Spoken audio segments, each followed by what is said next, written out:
Now?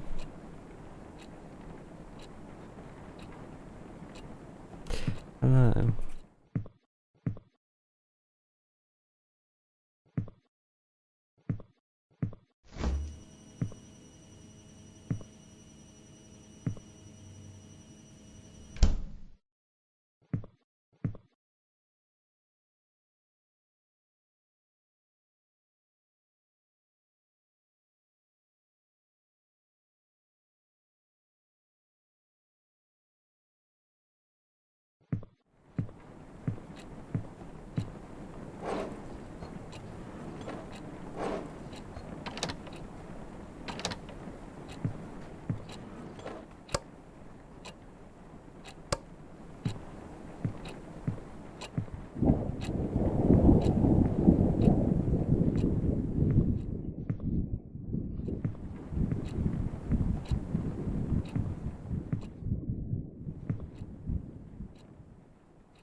Oh, God.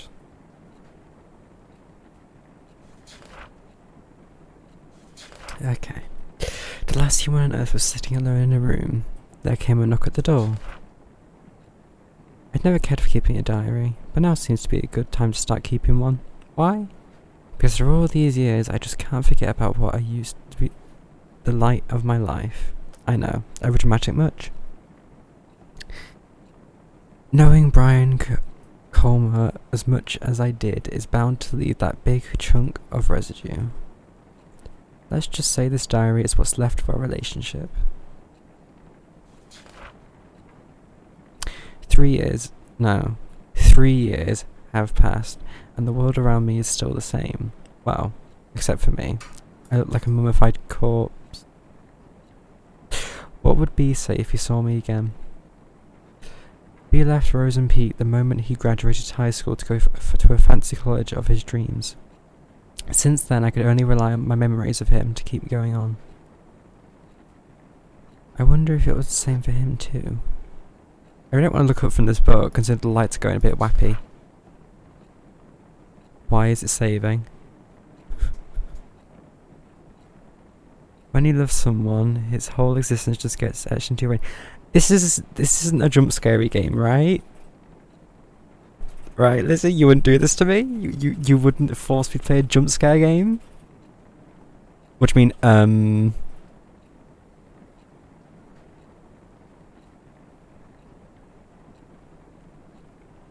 What do you mean about that? Oh God, what has she done? So no matter how much B changes, I will always know it's him. But will B do the same for me? I know B liked me a lot too, but he was not the most likely person to remember stuff, considering how long 3 years felt for me. Possibly he did forget about me. Or am I giving him a little too much credit?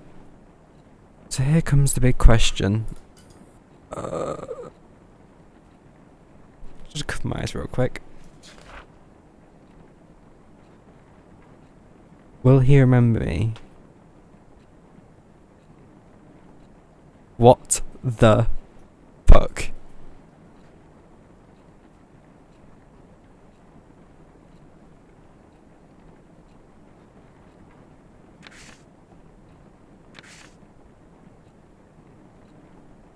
What? A pencil? Will he remember me?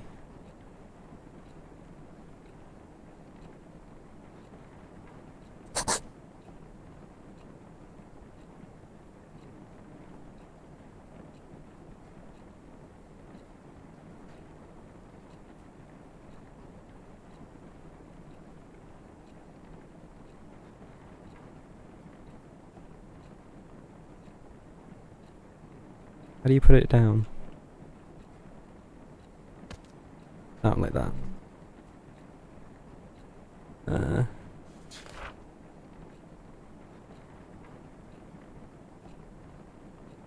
am I kidding? It's B we're talking about. We didn't have the most perfect relationship, but he won't just dump his memory off me down the toilet or something. He's too much of a nice guy for that. And don't forget cute. I just hope our time together was meaningful enough to him. Enough to make him cherish even the darkest ones. That's why these pages are getting crumpled. Journeys Poland.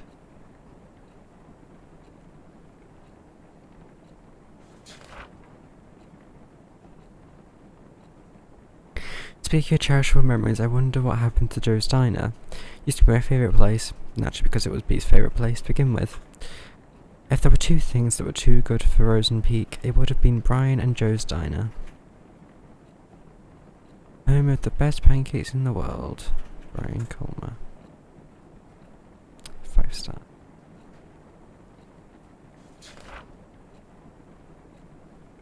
Don't like that saving icon. Things were so much easier back then. You could just go, hey, and I'd be like, hey. Nothing but hanging out after that, with some occasional visit to Colton Hill. We had such a good thing going. This is the part where the person dies. Will he remember my voice? Will he say hey to me again? Did the time already ruin our moment? I'm sure they'll go up eventually. It's probably just a spam caller.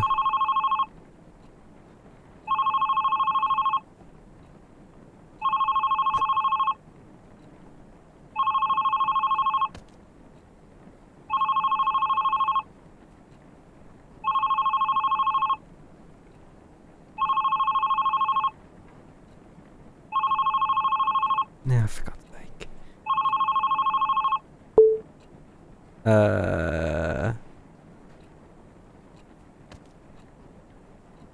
Whoops.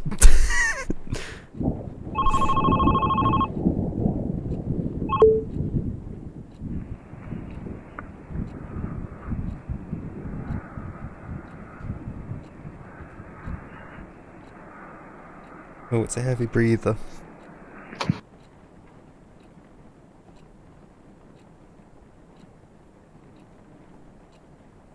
I swear I can hear footsteps. Anyway. I just wanted to say hello every time he called him. But what I want to do, and can do, are two different things. As always. Just enjoy B's presence on the other side of the phone was satisfying too in a way though. Hey. I imagine him eagerly waiting to hear something other than my breath. Hi. I wish I could sneak into people. Jesus Christ! But beyond that eyes just by staring. If I ever had that power, I would never stop looking through this window. You said this would be a nice. Oh, I'm.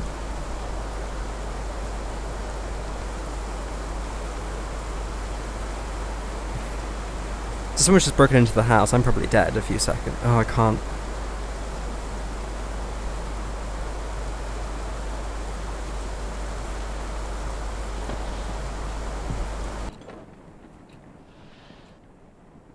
Where did this come from? August 21st, 2006. That is a debut outfit. I admire your confidence, Sam. And with that, my whole high school years were probably over. First day of new school and the new girl in town got classified as undesirable by what seems to be the queen of Waywright Academy.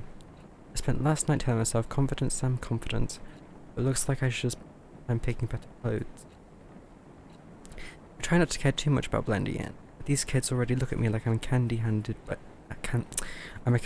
out by strangers. The package seems fine. You know, there's a fishy thing. There's something fishy in there. Judging from their whispers, I could figure out they didn't know Waywright even accepted transfers. It's been less than 24 hours since I moved to Rosen Peak, and I already enjoy sitting alone in my dorm room here. Dorm room more than an attempt socializing with people who call me a city girl. Well, screw you too, Hillbilly. Besides, I decided not to force myself into making friends after how my old friends decided to turn on me. I just hope these guys leave me alone at least. Keeping a diary sure can help these things. Sure keep things together in all class, or in all the chaos. I haven't kept a diary since kindergarten, but it seems like a good time to start. Kudos to Mum for keeping advice. Oh shoot! Must have got a call. Write your later diary. My only one truth. Now entering Rosen Peak.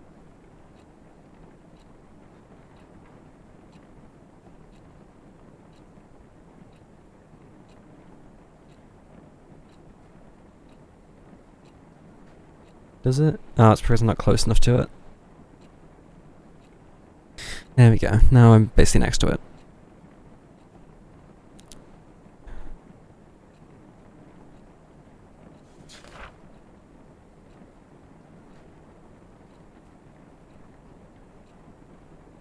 Will be remember the moment he came into my life. For me, it's as clear as the moment he left. So clear that the downfall of our relationship still cuts deep into my heart.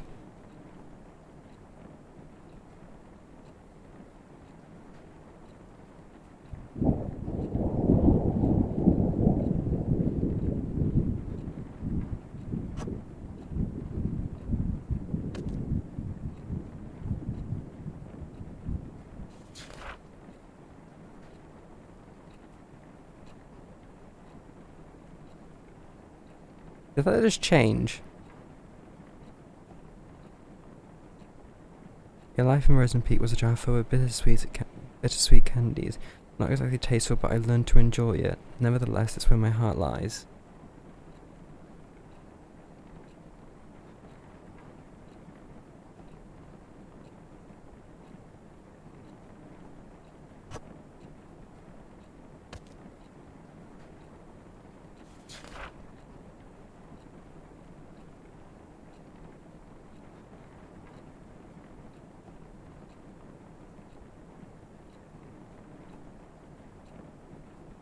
Can I not? Wrote a poem in B's memory. He used to struggle with Miss Leslie's poetry practices, even if he didn't have to try that hard. Miss Leslie always told us that poetry is not about using fancy words. Let your feelings do all the work. Well, this is how I feel. I stand at his doorstep, heart filled with desire. He rushes down the stairs, heart red like fire. But before his spirit can soar, first he must answer the door.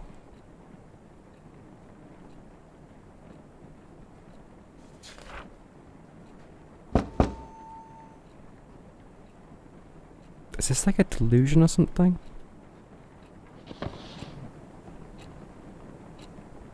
Wait, there's creases.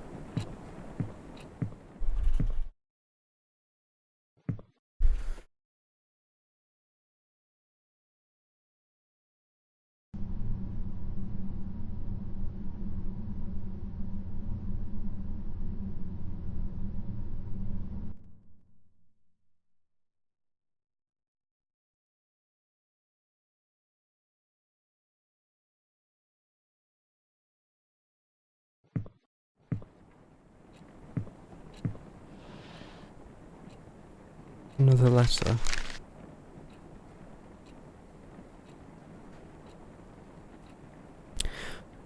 August 22nd, 2006. Stacey's a classic, FYI. She's the one who talked crap about my favourite vintage shirt. It's like she jumped straight out of a cheesy teen drama. Blonde, hot, always talking, and a cheerleader. She even has a beefy joke for a boyfriend. I didn't want to start talking shit about someone already, but how could I resist? Every time I get in Stacey's view, triggered an obvious backbite.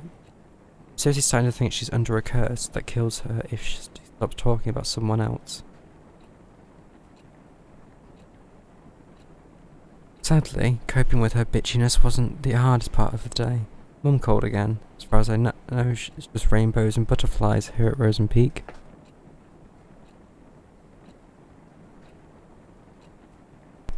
Hello, Snowy.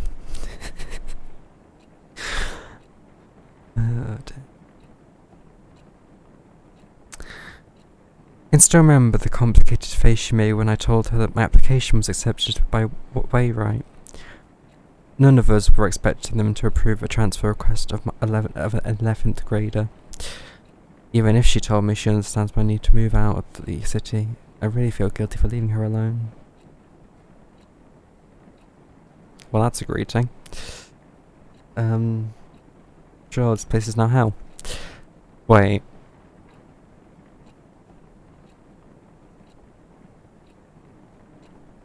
Anyway, you already used up your last runaway chance, Sam. Get yourself together, if not for you, for Mum.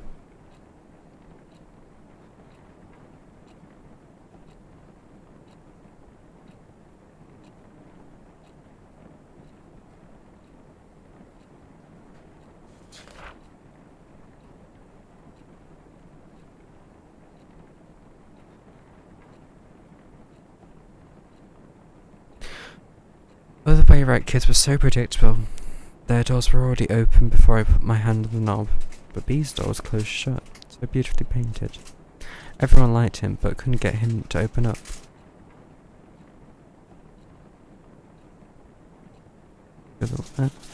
I knew there was something more behind that pretty paint, something behind his bright smile.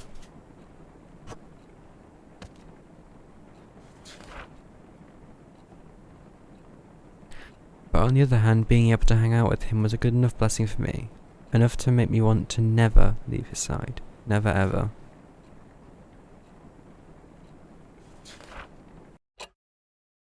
Why has the clock just started?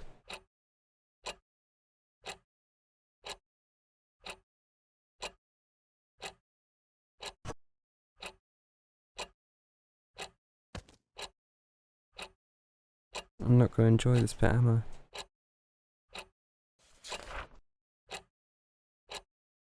Why is it getting closer?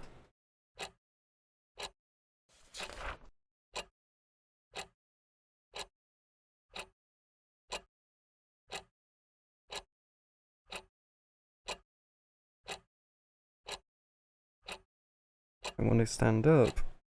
I think there's something behind me. What the fuck is that? What's going on?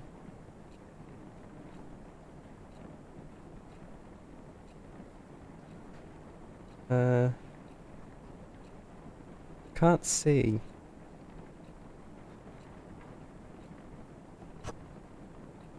Let there be light? Oh, don't let me get up again. No.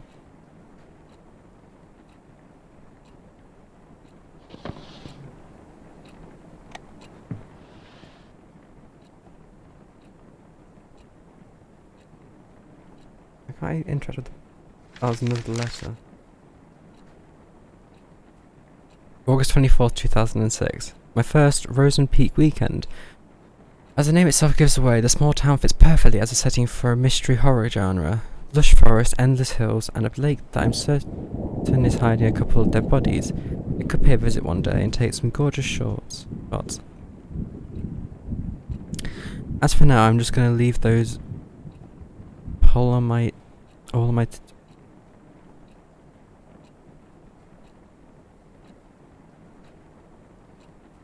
shush. As for now, I'm just going to leave those poll on my to-do list.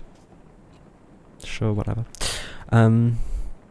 Which is already filled with a crazy amount of homework. I now know why youngsters of Wayrite will try their best to get as far away from school as possible after class, to escape from choking and the pressure that teachers give them. Even on weekdays, pretty girls like Stacey will have their boyfriends give them a ride, and others will make use of the power of public transportation to get to the more crowded part of town. It does feel too quiet with no one left in school, but at least I don't feel as lonely as I was in San Diego. At least I don't have to watch everyone I know turn their faces away like I'm some kind of demon spawn. At least I don't have to be remembered. At least I don't have to be reminded how fucked up things can be in a single moment. Moving on won't be easy, but as long as I keep myself busy, it won't be that hard. As for my weekend plan, I'll just improvise in the morning. Write you later. Love, Sam.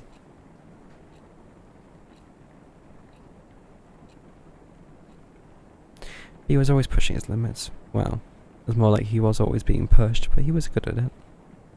That's why he naturally became the best quarterback of the team while maintaining a high grade for a star player. He was the best quarterback Wainwright could ask for. Seeing him running all sweaty on the field triggered something tingly within me. Something that made me want to catch him behind his back and never let go. All sorts of feelings and thoughts were pumped relentlessly into my brain with every heartbeat. It gave me a bad headache, a good kind of bad headache. I wanted to stop. I wanted it to never stop.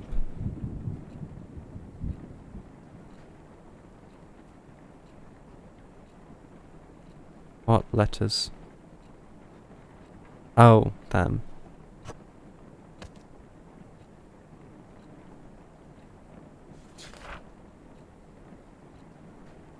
No, great.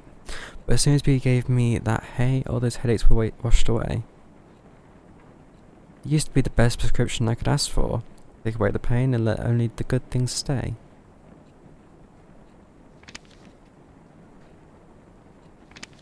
Wait, what?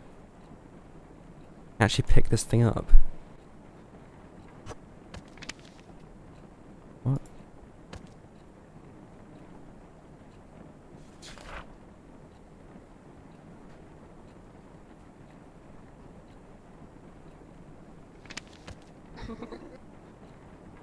What did I just do?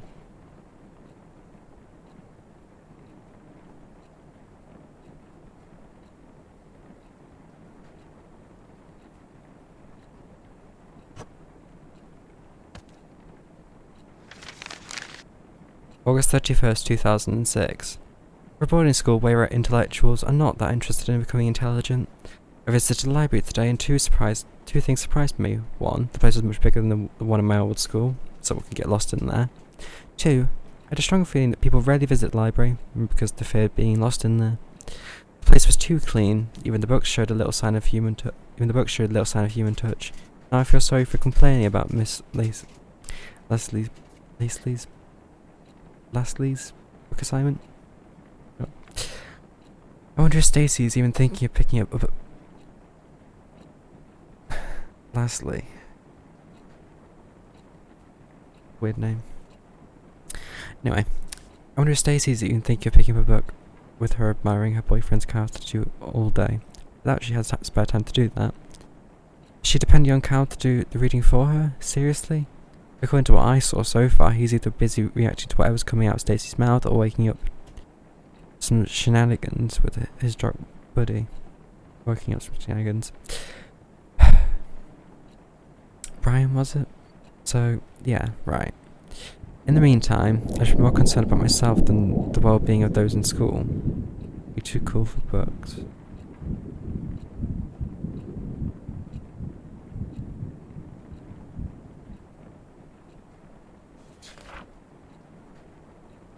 Open those eyes, no need for words, the sweetest love songs those eyes utters.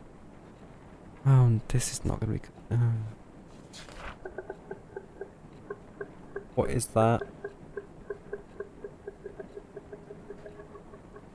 So turn around and sing for me. I don't want to look.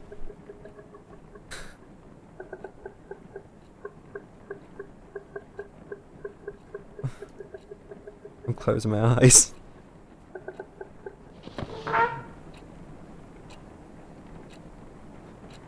Anything there?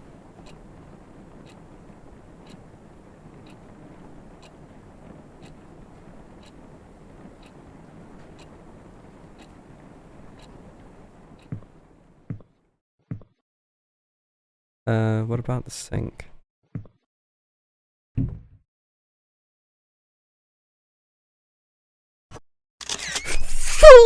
Jesus Christ.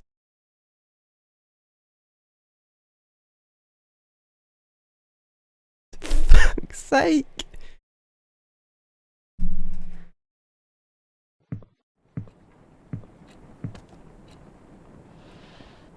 What now?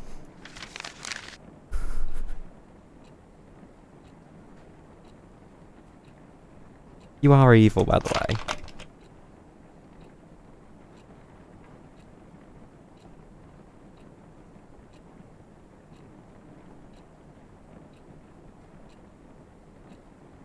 You could have recommended a nice game. that wasn't another horror game. September 4th, 2006. Visited the library again. A bit more people than before, and among them was Brian. It's not worth a bother, but seeing a major skank's boyfriend's buttered wandering around the library is uncanny by anyone's standards. He must have been there to pick up the book from Miss Lasley's assignment. I almost got too close to him trying to see what he was going to pick. I really hope he didn't notice that. I'd rather be known as a regular geek than a creepy one. A joke in a library? I've seen everything. Woe is me. Hate to admit it, but seeing Brian at the library was today's only diary-worthy event. Probably because it's the only human interaction that didn't give me the sensation of someone talking behind my back. At least today's entry is a tad more meaningful than what I wrote yesterday. I need to revise my book options now. Write you later. Love, Sam. I'm still confused as to what the perspectives are here. Because it's letters from Sam, but then is this the person you're playing as? Anyway. Oh, not this book again. This book's possessed.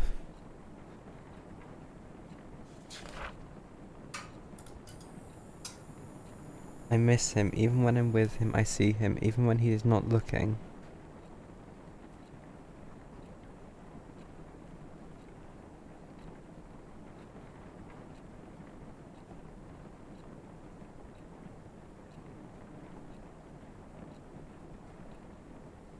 What on earth kind of trauma has this person suffered?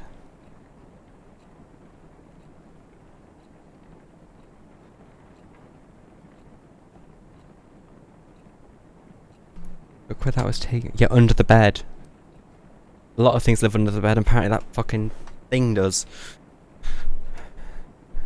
No, I'm not.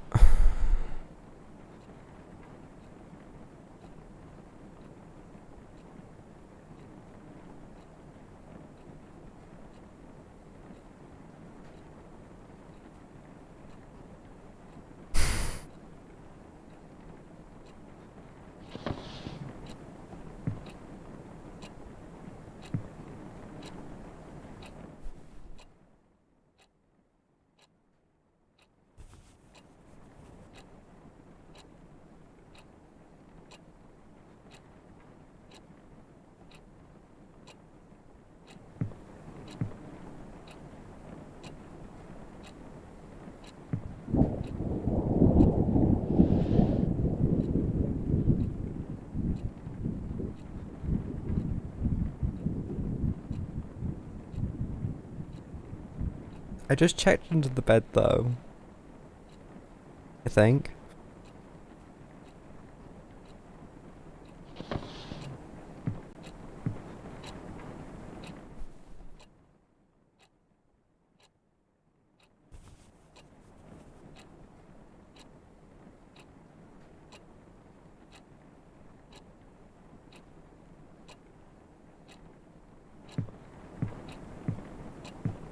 Oh, something is wrong with you.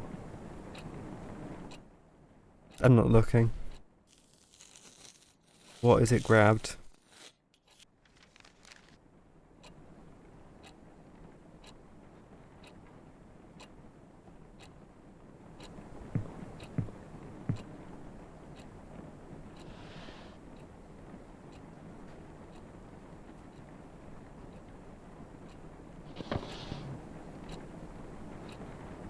Oh, there's a page.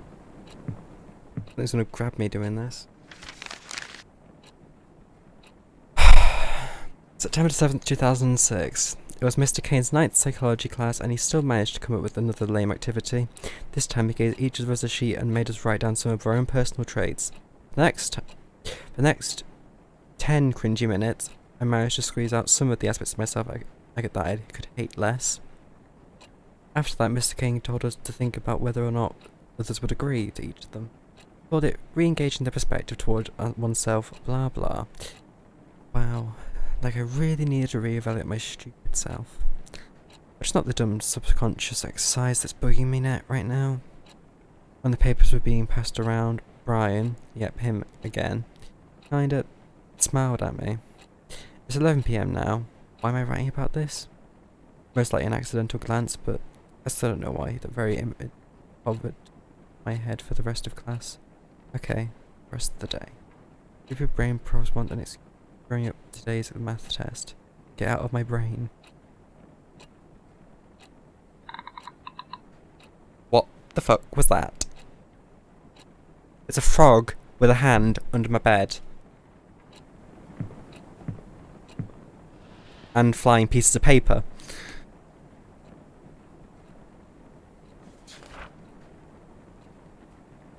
As the time we spent together grew longer, one question kept growing with it.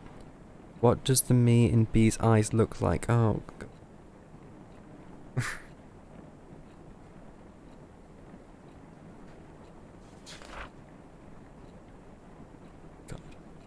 Does he see me as I see him? Does he see me as I see myself? Does he see me as I want him to? I screamed in agony, but there was nobody to even hear it.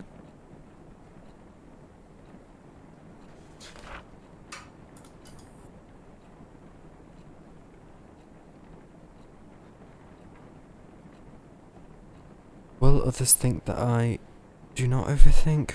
Would never lie to my friends? Never use others for personal because I won't betray anyone close to me. Never add an impulse, don't run away from my responsibility.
What is going on?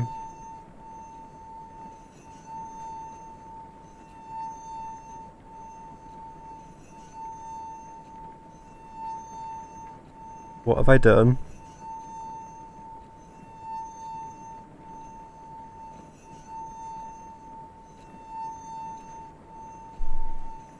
Am I a f***ing freak?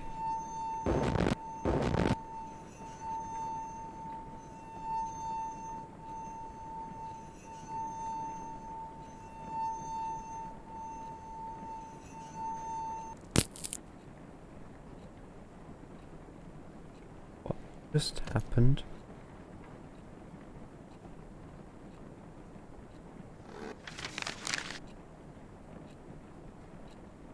September 11th, 2006. I was returning some of the books I checked out when he came out of nowhere. Hey, anything worth reading? I never thought the voice was aimed at me, but my heart was somehow already Brian had to tap me on the shoulder to get my complete attention.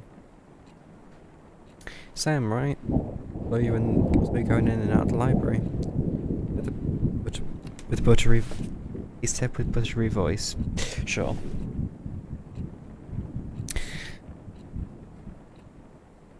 It's not like I've been stalking you or anything. I come here from time to time too. Get these stupid assignments out of the way so I can focus on my games.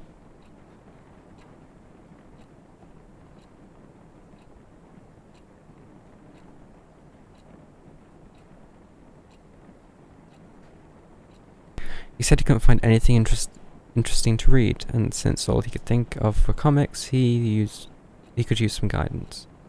My memory's still jumbled from the ambush. All I remember saying is, how about Misery? Stephen King's works are good enough to get you started. There's supposedly any story with blood and breaking bones, right? Oh god. I don't recall how the rest of the conversation went, but I'm certain he said, see you later, at some point, and I said, yeah, see ya.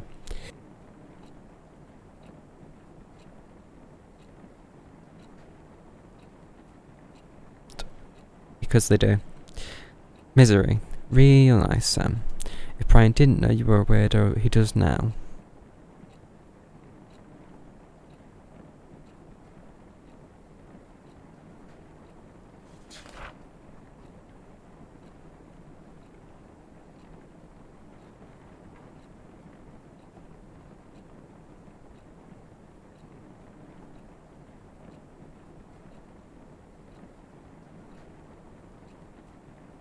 Yikes.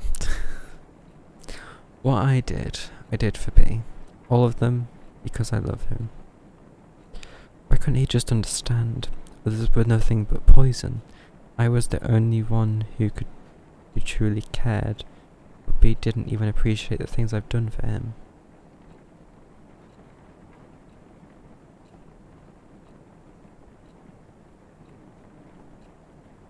Why did I think this is going to end up in the death of this person? I never wanted the drama. I wanted a poem-ish life. A tender, subtle love story written only for his eyes.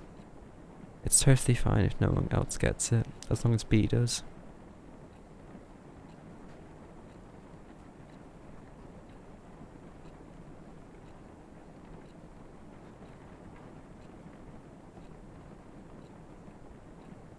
Or from a name that starts with a K.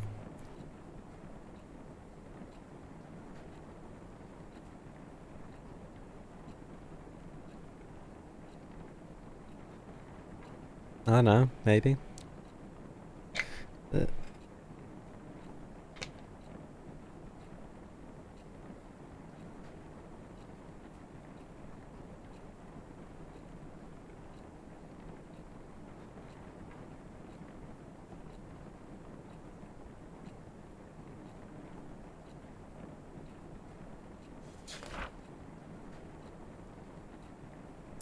He was always blocking my world.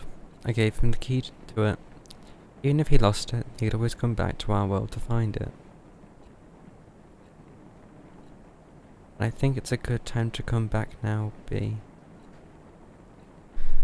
Can I just not go ahead? Can I just close this book? Is that an option? No. You can't close the book.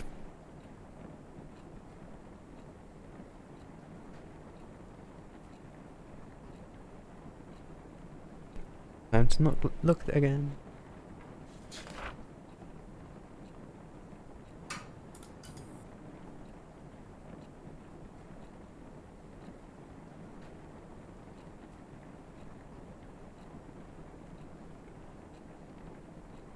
Let's go back to our small world where I placed my love. Where I placed my everywhere. Let's go back. Yeah, let's go. Does it legitimately mean back?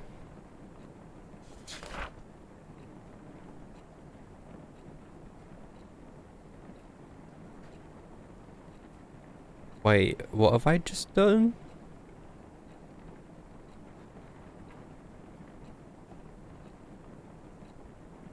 But I know he's not coming back. I will never hear that hey ever again. I will never know what's behind his door locked tight with smiles, because I gave him my key and B didn't.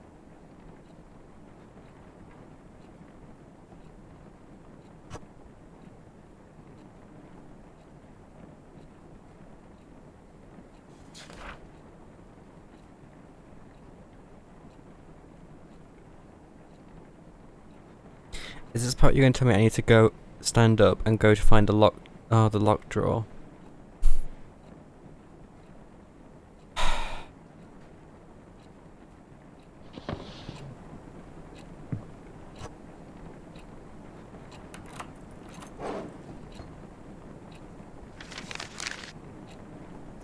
September 16th, 2006. Turns out the lake does have a history of having a dead body in it. I know this because I visited there. I visited there because Brian took me there. What? It all happened so fast. I was outside in the yard reading when Brian appeared out of nowhere. Again. He said hey, and started telling me how he actually enjoyed the book, and how he never read the same book twice in his life. And since he was heading out, he offered me to give he offered me to... And since he was heading out, he offered me to give me a tour of the town. 10 minutes later, we were passing Joe's Diner, home of the world's famous pancakes, says Brian. There's also an arcade across the diner. Brian hates the place because it's teeming with 10-year-olds. Donut Shop was Brian's must-go-to place to do, unlike the music store, which, according to him, seriously needs to restock. I found my own... Oh, God. Wherever that is. A bookstore. It was weird seeing a bookstore and a gym standing side by side, though. At the end of the tour, I finally got to taste that sweet pancake Brian worshipped. Out the window, I could see the weird, gigantic hill that was also visible from my dorm room. Brian revealed that it's a secret base of some kind, since few people actually visit Colton Hill. He jokingly said he could take me there when I'm cool enough. After dinner, Brian dropped me off at the bus station and drove off to meet up with his friends. I was exhausted but hyped beyond my limits. I can't sleep. How can I when the whole day just feels like a dream?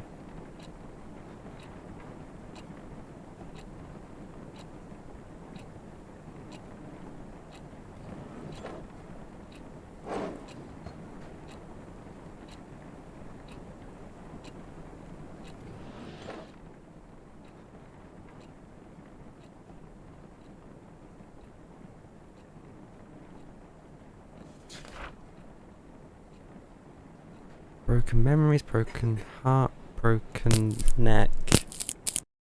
Fuck. The hell was that?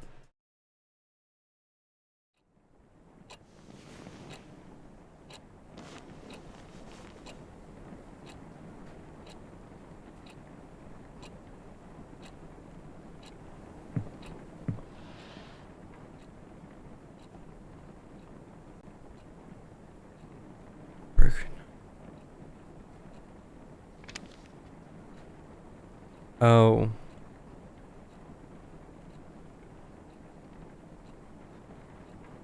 Where I placed my heart everywhere you loved. Diner. And donut shop. Whoops. Oh no. I mean, I guess it's good to know you can't die. Kinda.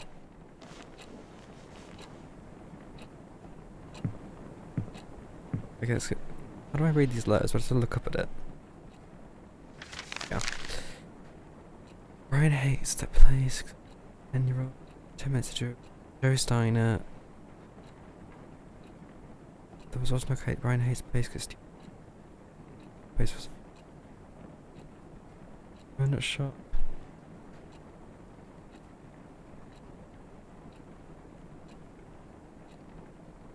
A hill on the... I got taste.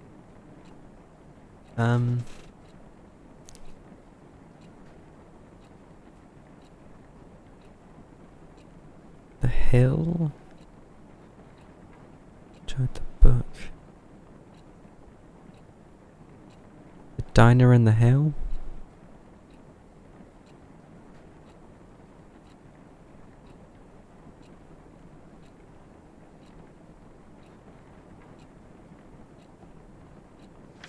Would it cost me? I'm just gonna put the donut shop. I'm curious. Does that count? Or is that gonna kill me again? No, that's gonna kill me again. You wonder if I... Okay, that one's dead.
Hmm.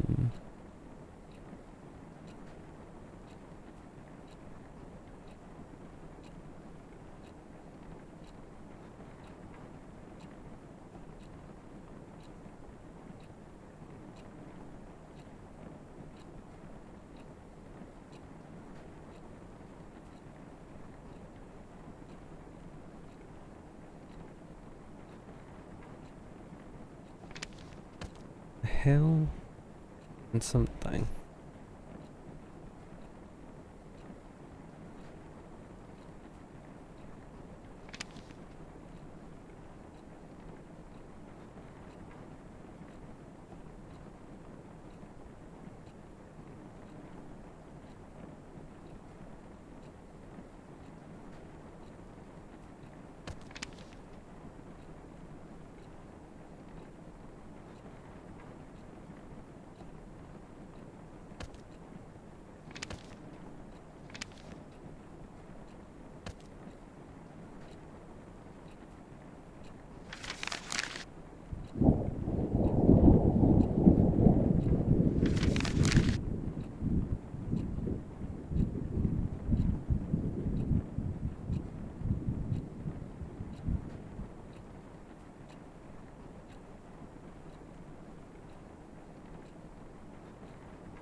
Hmm. Um.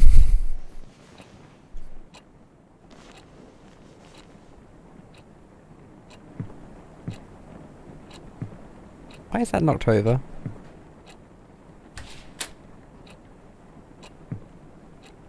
Yeah, I'm just gonna leave that closed for...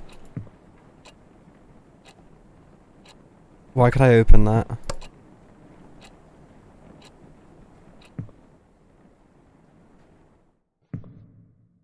I don't exist.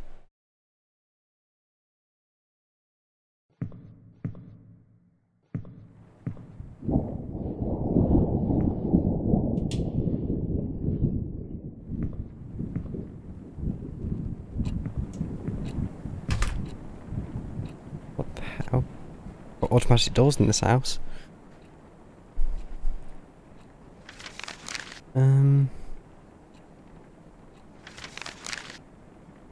Must go to...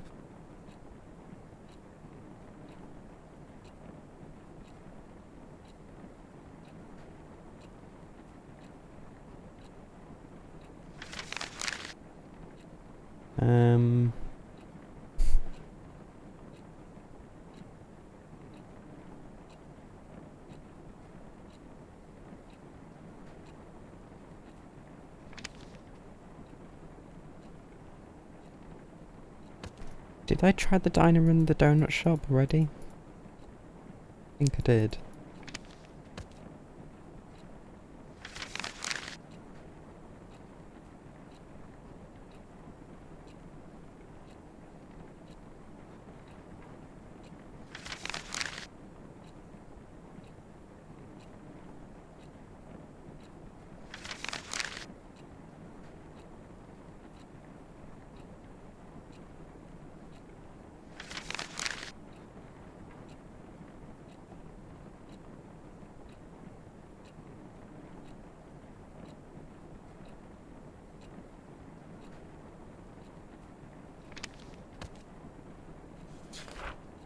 Nope, still dead.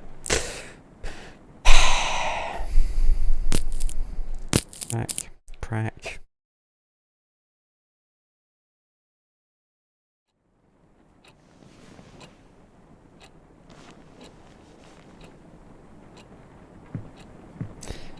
There's something clearly missing here. Okay. Let's... Diner, donut shop. They're the two specific place mentions along with the hill. But then... this layout doesn't make sense to me because... Would you really be able to see the hill from the diner?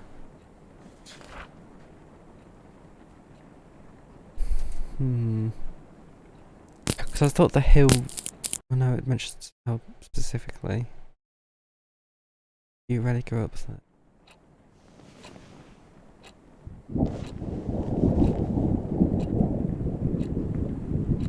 Not the diner in the hill.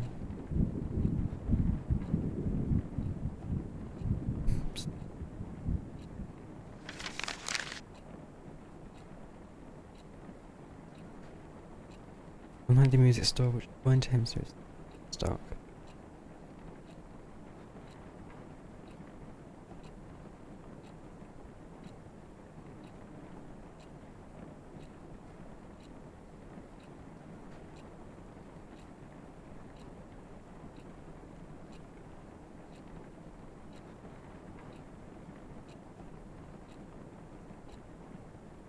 Dinner and the other thing that's not the hill. It's not, that's the diner and donut shop though, isn't it?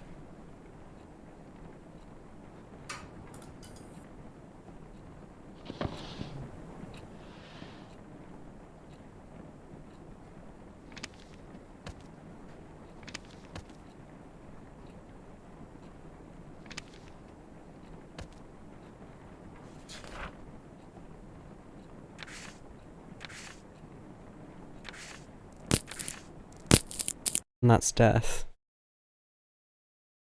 Oh, yeah, we got a phone call.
No, it's not the donut shop, it's not the diner donut shop, it's not Hill Diner.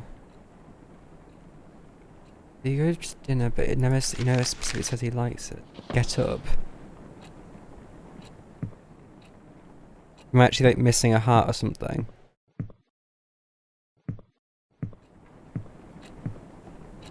Oh. That's another heart.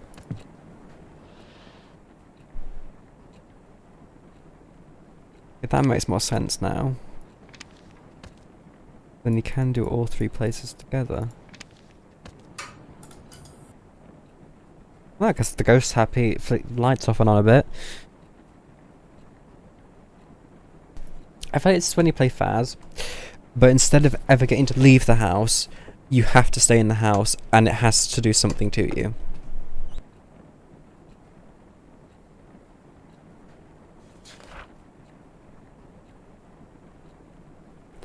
I miss Morning Dew Bakery. We never shut up about its donuts. So tasty. They did taste sweet, just like Bee's heart. Each bite was another memory to say, oh, for fuck's sake.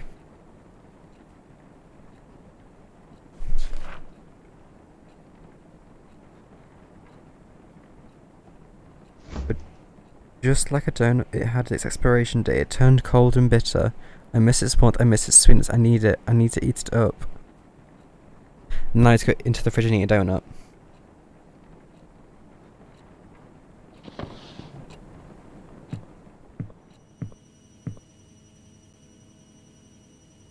Quite a nice donut.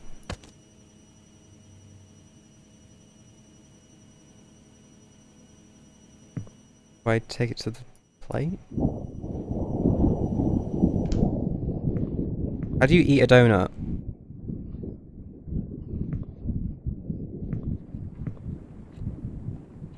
Microwave. Wait, where's the microwave? Oh, it's right there.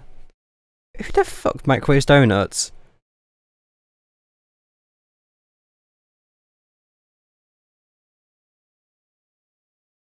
When I'm saying this person's putting donuts in the fridge.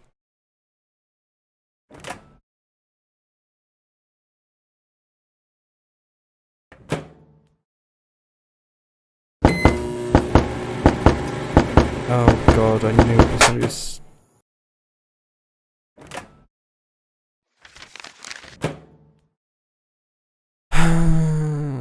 Why? September 25th, 2006. The golems just obliterated the hammerheads today. I now know why they say Brian and Kyle are more than buds. I would have called them an awesome duo, too, if only Kyle wasn't an ass load of a douche. I mean, the guy has his name tattooed on his arm, called me old-fashioned, but I think he should go to a hospital and get that ego checked out, because it must be swollen huge. At least he leaves me alone. At least he leaves me alone other than giving me that creepy stare when I pass by. I understand how Stacy can keep hanging out with him, but Brian? They do say we sometimes become friends with those who are at the opposite ends. So maybe it's not such a weird thing.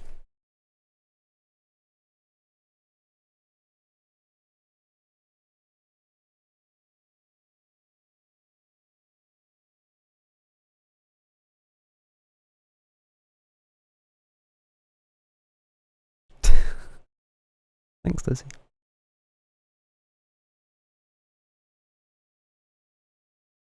Yeah. Go, Liz. That's really not enthusiastic enough. But anyway, where was I? What the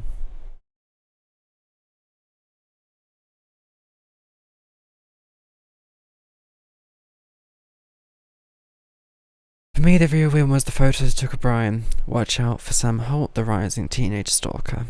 Bringing the Polaroid camera I bought years ago during my camera geek phase seemed like a good idea now.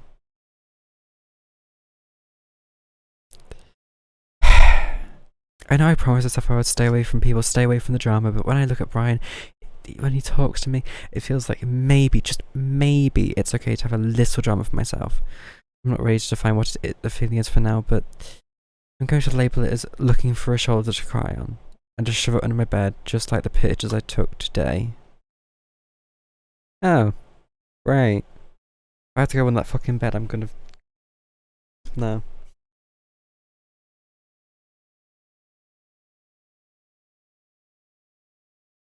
No, I can read that group chat. Thanks.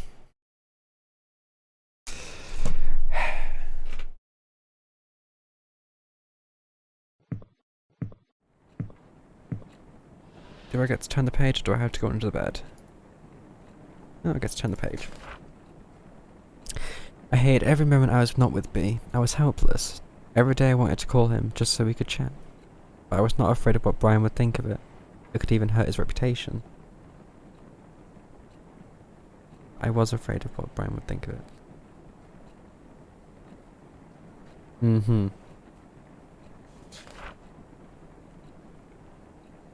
I finally worked up the nerve to call, all I could do was listen to him say hello. That was as far as our late night phone call chit chat could go. I hurt wondering if he knew who was on the other end of the line.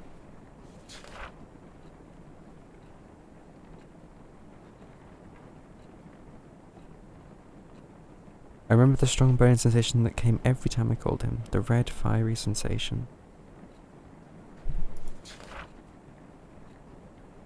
Red.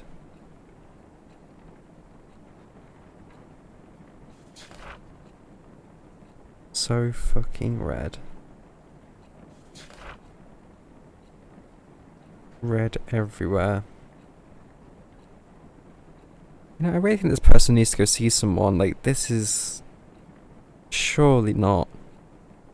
Oh, if I'm gonna look around this room and it's gonna be full of red text, isn't it?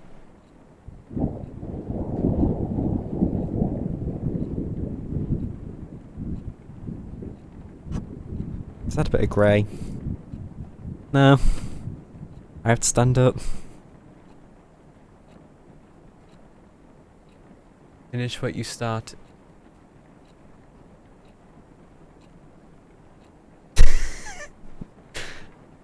Finish what you started. Art on the wall. I'm gonna get grabbed doing this. Finish what you started.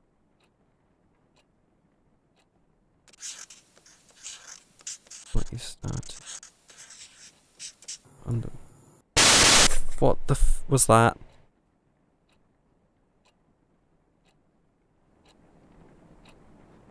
Oh, it is everywhere. Oh, look at the fishies.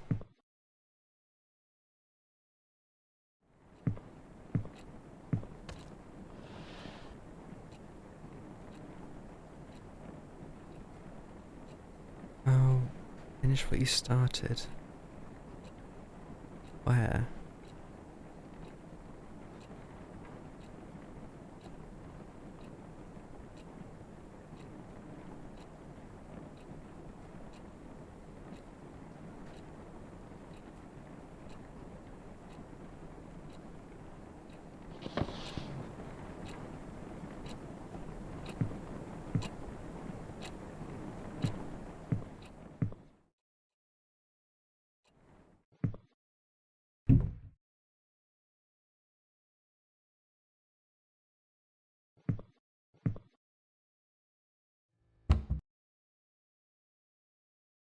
Well, this is roomy.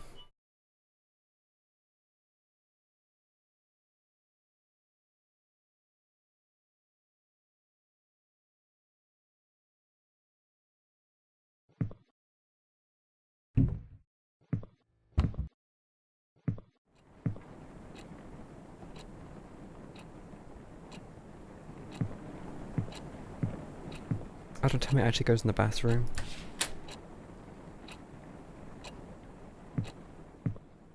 Oh, it does.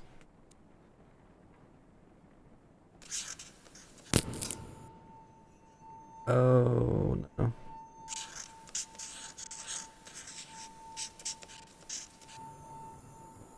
Please don't do that.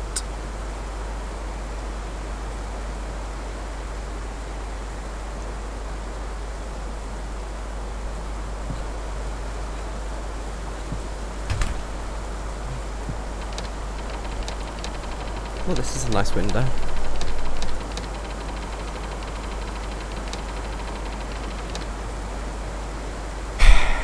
Oh, it's gonna roll off the wall in. Just then.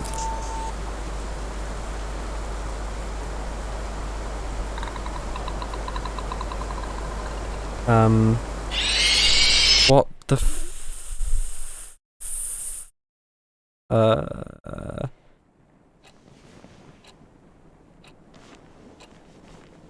What was that? Finish what you start. Did I die?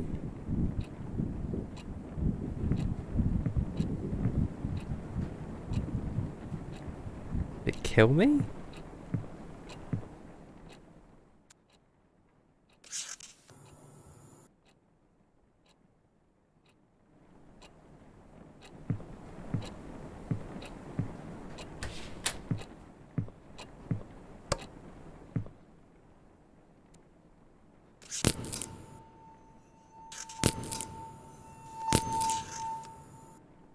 Oh, is it because I'm writing too oh. Do I die if I get it wrong?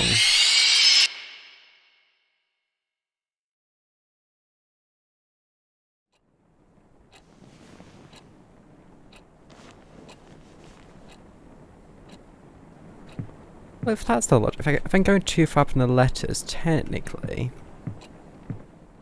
I could just, you know, Oh, no, you can't. You have to stay within a very specific area, of course.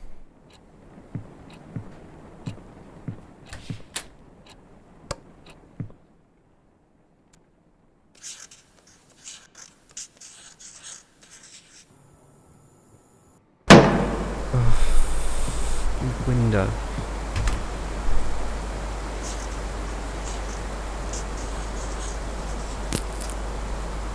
Oh no.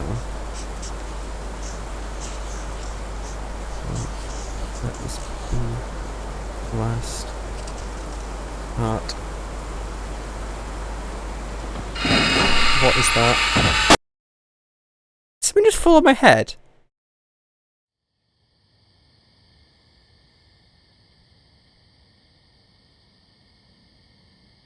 You know how they found dead bodies in the river? I think I'm about to join them. Or is this just a Slender game now?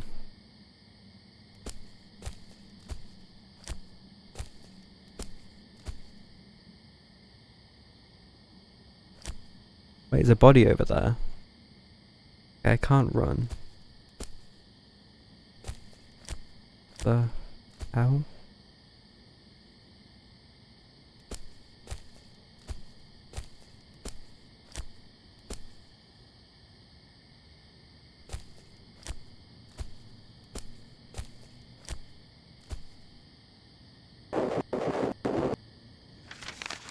Sam, maybe at Colson Hill, you know where to find me. What is that?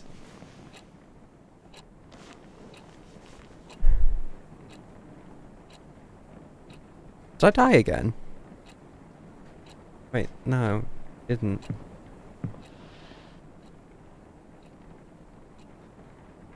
Started. Meet me at Colson Hill, you know where to find me. This seems ominously threatening and ominous. I'm just gonna have a look at this letter first. September 28th, 2006. Due date for Miss Leslie. Yet.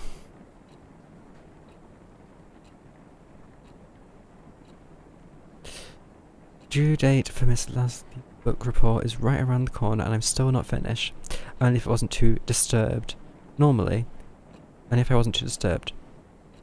I wouldn't bother reading a teen romance story, but for some reason I thought, hey, why not?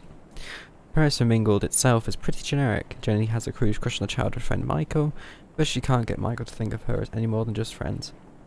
Reaches a conclusion that it's all because of all those girls around him, so she starts making a list of all those basic girls who also have a crush on Michael, and what she's planning to do with that list is yet to be revealed. If I can finish reading the book by tomorrow, I'll be able to finish the report with enough time for a revise. Sure. P.S. I wonder how Brian is doing with his assignments. Am I interested? He's been asking for help with some of his works, and I gladly agreed to. Why would I do that? Because by helping Brian focus his practices, so he can bring trophies to our beloved school, it's safe to say I'm part of a bigger cause. Not like I'm doing this for any personal reasons, right?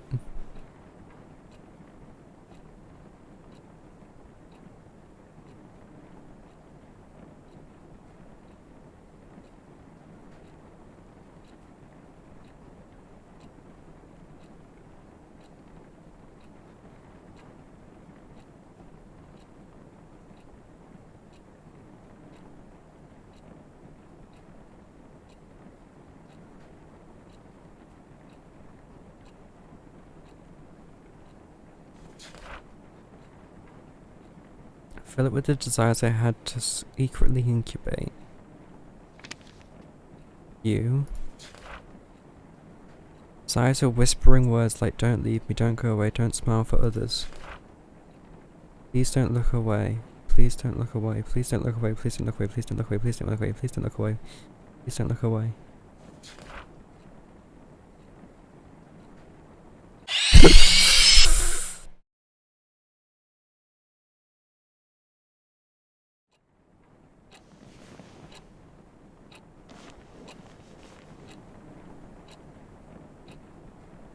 Yes, I don't look away apparently. Please don't look away. Wait, please look away. Don't look away. Fucking hell.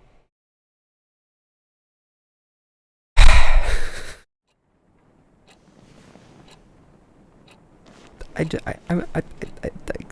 just like looking at other things.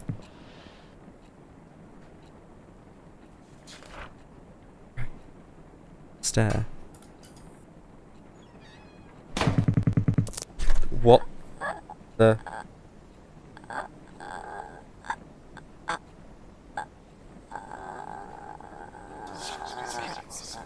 Is this?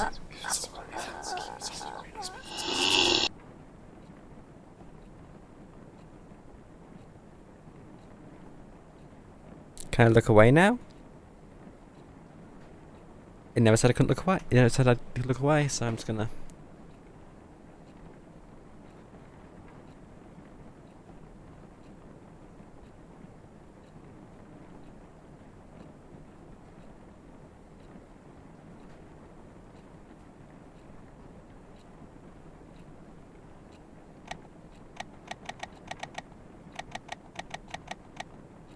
You've got to be taking the piss.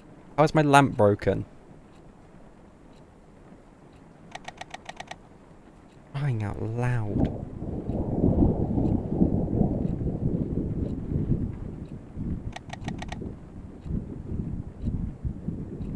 Wait, I can't get up. I can't turn on the lamp. What do I... Lamp's busted. Look at the table. Book. What? I'm confused. I can't...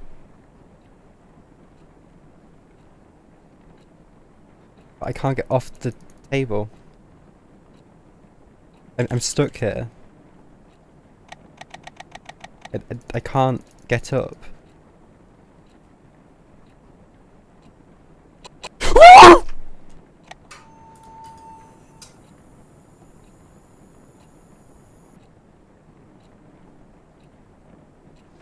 Fuck, what's that?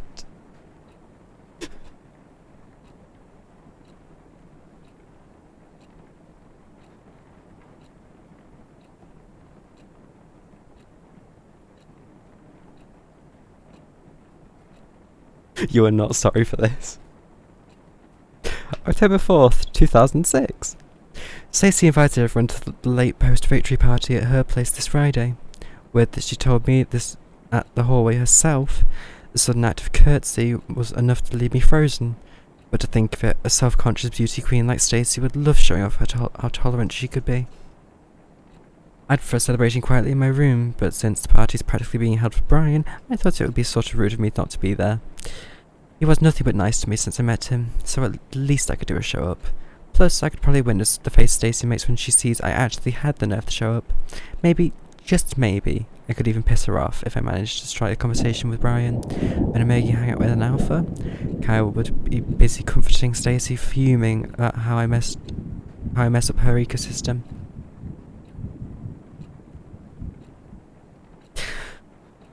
No peer pressure, Sam. Just clean drinks and hopefully some casual talk with Brian. What could possibly go wrong? Oh, for fuck's sake, you had to say it, didn't you? I was staring into closed eyes. If I could never know if B knew I was looking at him. Did he even know I was there? Maybe he knew, but simply didn't care. The only thing looking back is my decaying sanity. I wanted to look away so much, but what's the point when the stench is still there? Did this bitch kill someone? Don't tell me she killed him. She probably did. Just add to the bodies. I started to think the only way to get B's attention was to throw myself off Colton Hill. How did I come so low? All I wanted was a chance to show how I feel about B without only noise getting in the way. Wait. Hold on a minute. This is the secret diary that's drawn. Wait, do you play as Brian? Because that was a female figure that attacked you. But she's still obsessed with Brian, possibly the player, going after. Okay. I still could have had some peace with Brian despite all this shit I had to deal with. Brian was super likable. Everyone liked everything about him. They couldn't stop smiling when Brian started talking. The smiles they gave him made me want to puke. They smiled as if their relationship with Brian was much more than the one I have. Yet I was the only one left with a broken heart when he left Rose in peace. He was so determined about leaving that being a star player wasn't enough for him. He needed to be a fucking model student. Nothing says pick me to college mission like a spotless student record. Nothing says pick me to college admission like a spotless student record. Just get closer to the mic. You can't just shake up my whole world and leave.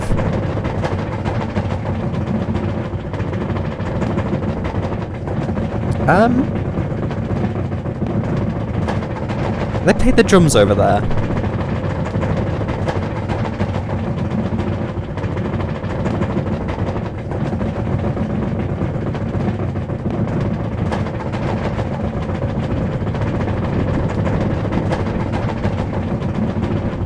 After last time, you think I'm turning around?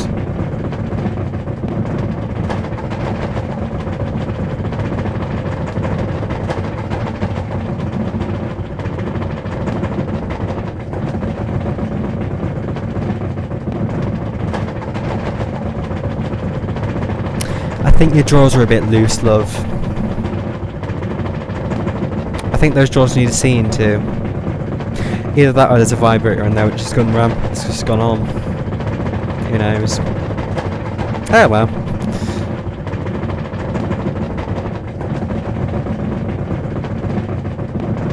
They're really going for it, aren't they? Oh, go, okay.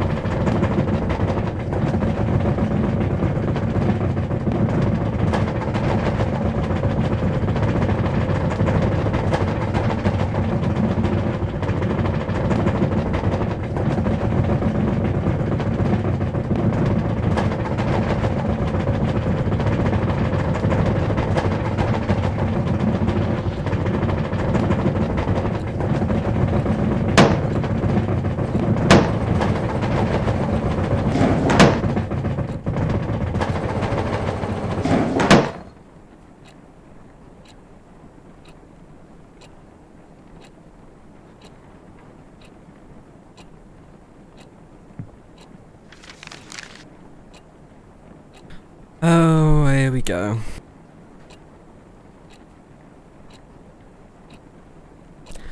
Suicide suspected in death of missing teenager. The girl of 17 who was found dead at Colton Hill likely ended her own life, police says. Sam Holt, a transfer student of Wainwright Academy, had been reported missing for 6 days until Rose and Peak authorities discovered her body in the forest. Due to days of heavy rain around the time of her death, the investigation of Miss Holt's death faced a few challenges. However, interviews with school faculty members and its students led to a possibility that she threw herself off the cliff of Colton Hill after months of rejection from her peers. She was rarely seen with others, says one of her former teachers. She was even publicly humiliated just before her disappearance. It must have worked as the tipping point for her. Rose Peak police says that fall did not kill Sam instantly. It's possible she gasped for air through her broken neck before dying. Wainwright Academy now faces suspicion of neglecting its students, led by a mother of...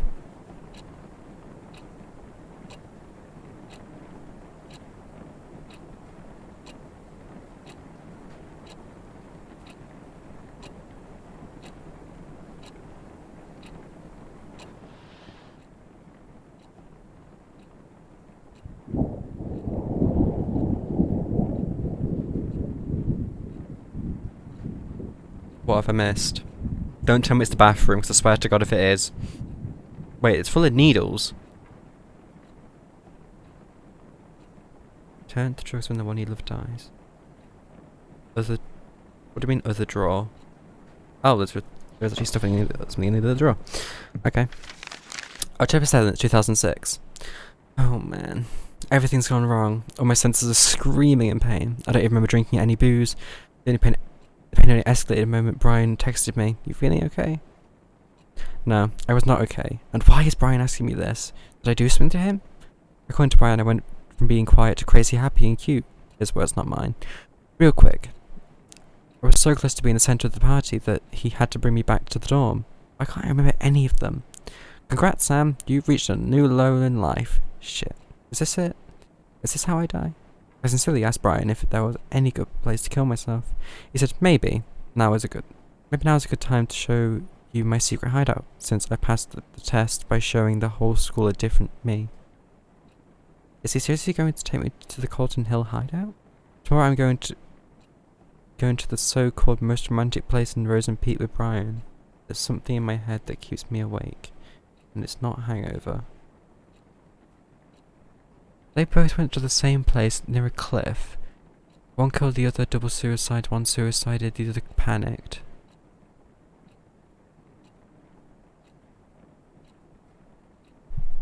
I'm an obsessive rampant with emotion. Unstable.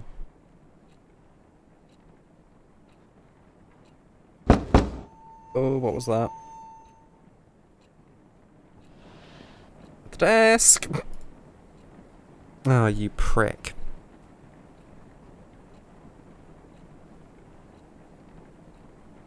See, it's double suicide, one panicked, another killed another. So many possibilities.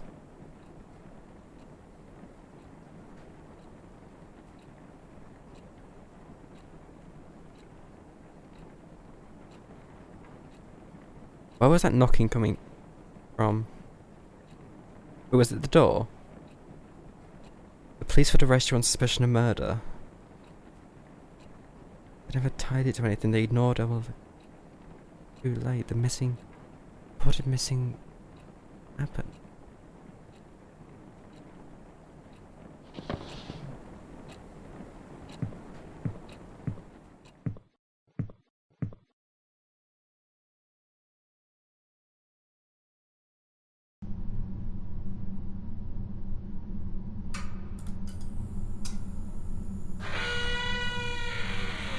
What the hell is that sound?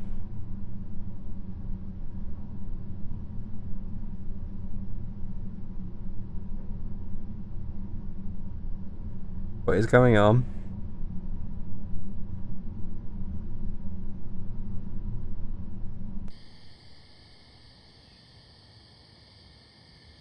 It's behind me.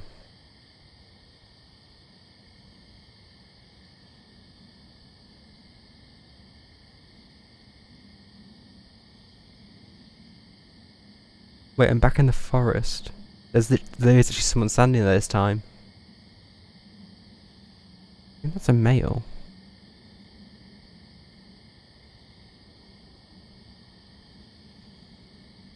So few pixels it's hard to tell. But why would he commit murder? Obsessive girl, crazy stalker, never feeling you're trapped. Kill the one who's stalking you to protect your own skin.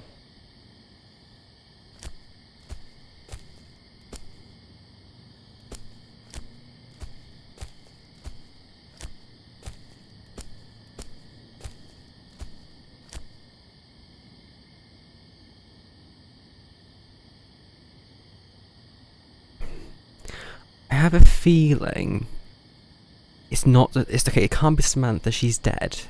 It would be very unlikely to be her, especially with this person having delusions and that. It's more like they've been through a massive trauma, in which if it was Samantha, it was Brian and he was in love with her, that would make sense.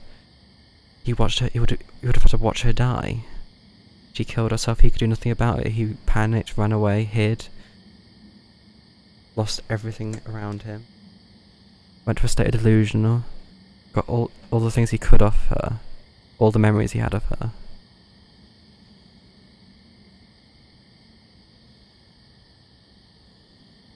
Am I actually near the end of this game?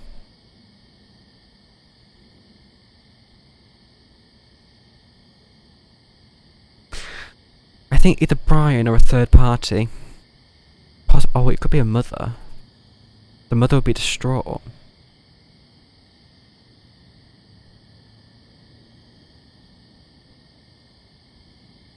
60%.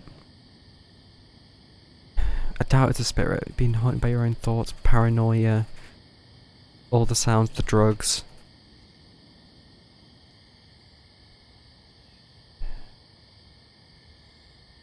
Solving clues to remember who she was. Remember who you are, but you can't remember who you are because you're too deluded. A ghost? I don't think there's a ghost. There isn't a ghost. There's no sort of ghost. Each time the neck snapped, that would be a suicide. Each death is another suicide. Their own thoughts. There is no ghost. They experience trauma. And if it was Brian, they would just think of death of the one they loved. Especially by suicide. Lead them to do the same thing. Maybe drugs were keeping them stable. Letting them forget. But they ran out of drugs.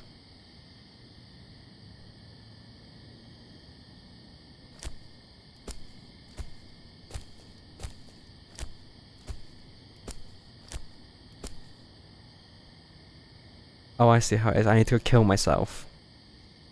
Or they're gonna push me.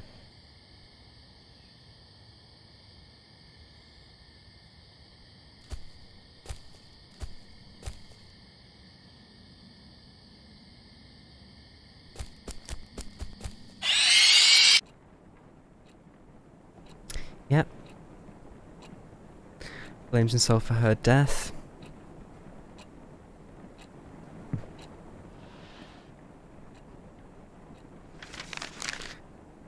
October 8th, 2006. Oh my god, Brian actually took me to Colton Hill. The hideout Brian mentioned had a wonderful view of the small town, the whole place under the golden sunset. The best part of the spot was that it was quite hidden and unsafe. You could easily roll down the hill if you were careless or drunk and no one could find you for days. How awesome is that? Being drunk with that wonderful moment didn't cause any accident though.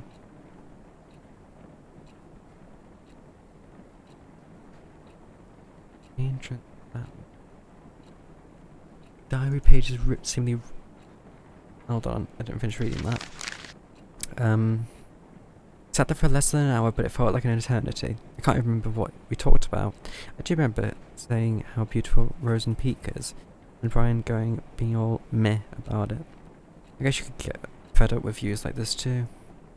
Today's only great as that I failed to bring the true essence of Hill's View back with me. There's a reason why I gave up photography as a hobby in the first place. At least the close-up shot of Brian was not half as bad. When I came back down from the hill, it became clear that my life just became a bit more messed up now. I know because I really want to talk to Brian again. Help me get to sleep quickly today, diary. Love, Sam. Another odd thing though, why is he pinning every single diary entry in this specific order on the board? Very specific dates. Events involving both.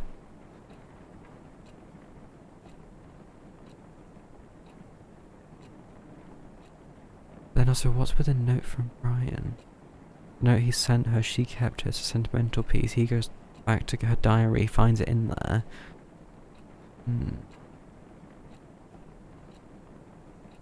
They're all the days to represent their love. Well, mainly from her perspective, because it's her diary, but still. First day they met, the context of how they were feeling at the time.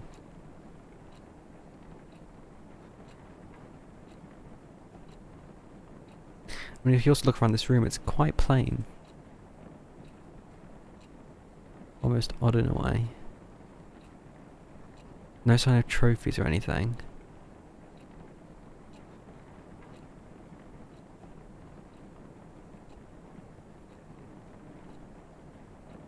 Two faces, one person.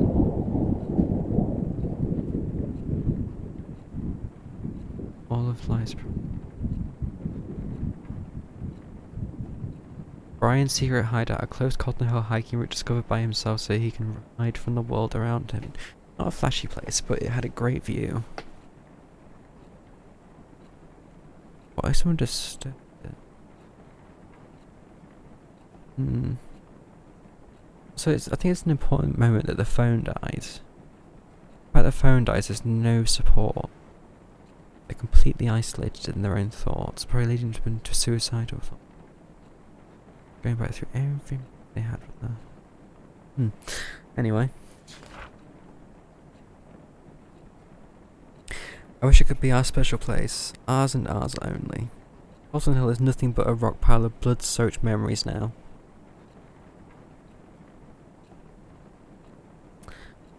I think she was unstable, certainly. Killing herself? Possibly.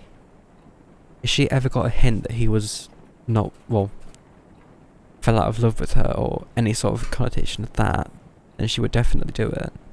Him being a witness to it would worsen the events of sort of an argument before then. He would then think it's his fault for her dying.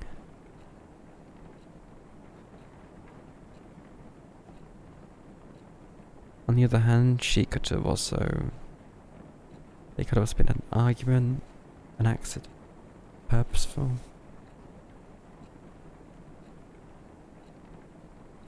Well, if it's Brian, I'd say they were at one point in love, but a lot of the love is in past tense, oddly.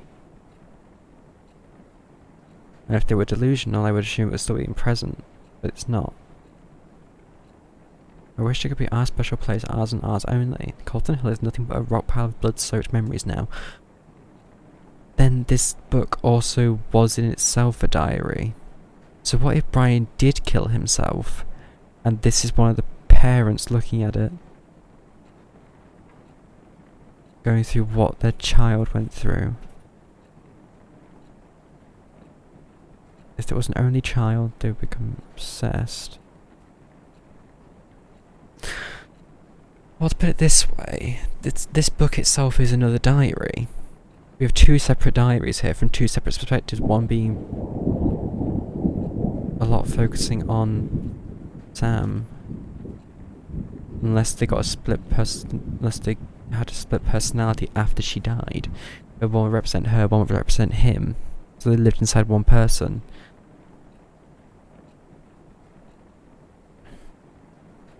Characters mentioned, we had 4.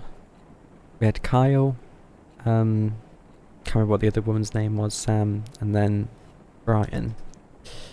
He's referred to as B, which is kind of odd if you think about it, because it could be any other sort of name, but you just assume that it's Brian. Kyle, Stacy, Sam, and Brian. Stacy invited him to pie. Kyle, that could be possible. If Brian killed himself after Sam, or Brian was responsible for Sam's death in any sort of way, he got too guilty, he killed himself, leading Kyle to then feel guilty that he didn't know what was happening in his friend's life because he was too focused with Stacy. Because Stacy was always asking for help and stuff. Unless Stacy killed Sam, had Brian realised, then Brian blamed himself for that death, then Stacy could be with Kyle, not having to deal with Sam. There's no real motive there.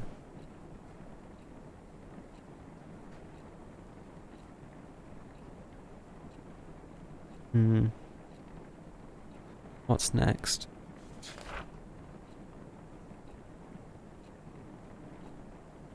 Why did he have to break my fucking heart? Was I just one of his many friends?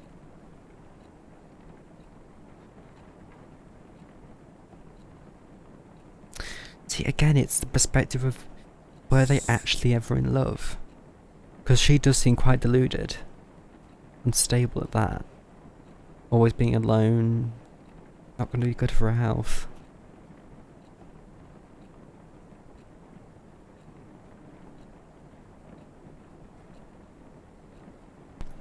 So what if he killed her in self-defense, and therefore couldn't report the crime? Because if she was on the close side, either threatened... No, she wouldn't be threatening to kill herself, maybe. She could have tried to kill his friends or people around him, but she'll be the only one in his life, so then he would have to love her, because that's how she perceives her life and everyone around her. He would only know to follow what she sees around herself.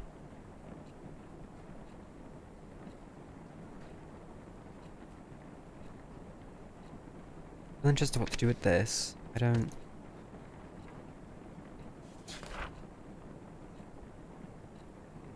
Maybe that's it. That's why he wanted to leave, even after I told him we won't be together anymore. He thought he was too good for Rosen Peak and me. To him, I was just a background in his picture. Hold on. I forgot about this bit. He left the place. She would have considered that a betrayal. She would have likely got suicidal. She had no one to her thoughts anymore. Any sort of relief she had was all piled back away. A lot of internalized thoughts. She would have more likely committed suicide.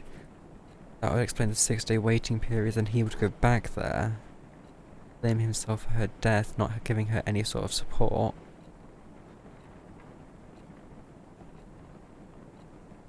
Phones definitely got a significance here.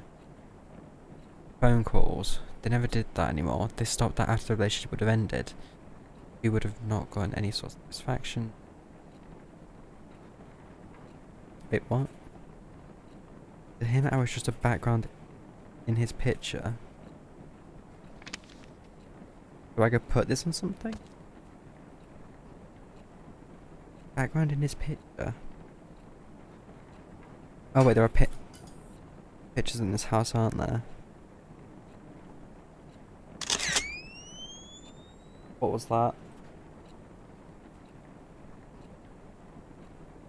I heard a camera go off.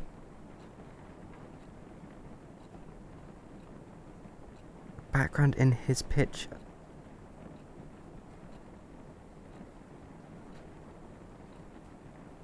But who was taking that photo then? Oh, I don't want to get up. Oh.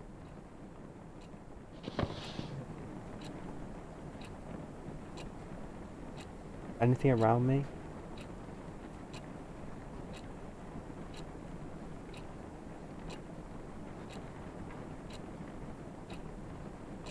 I was just the background in his picture. It took another photo. Oh, where did it put that photo?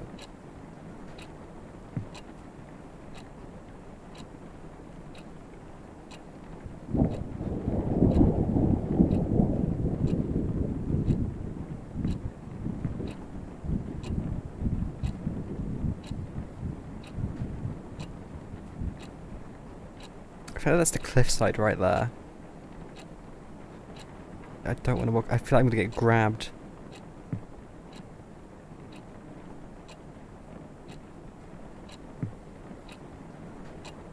Okay, there's 1, 2, 3, 4, but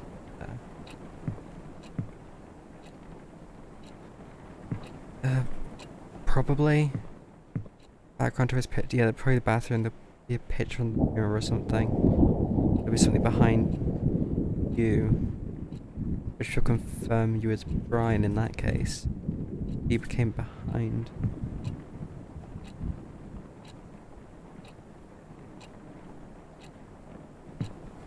Go look.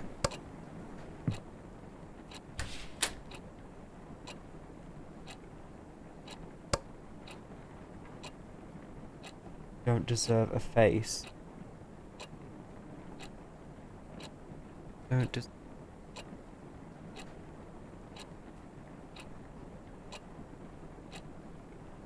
Can't stand to look at.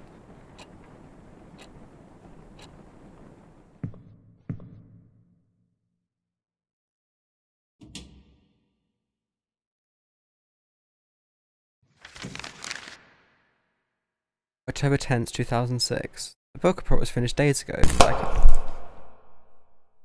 Psycho.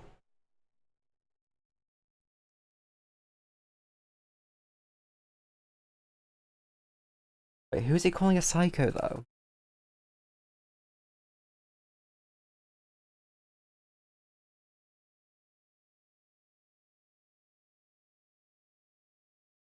Okay. Sam the psychopath. She wasn't very emotional, but she had one very extreme emotion. She seemed to be very bitter towards everyone else around it. So I don't think that's a psychopath though. I don't think that's what psychopaths behave like. Is that more sociopath?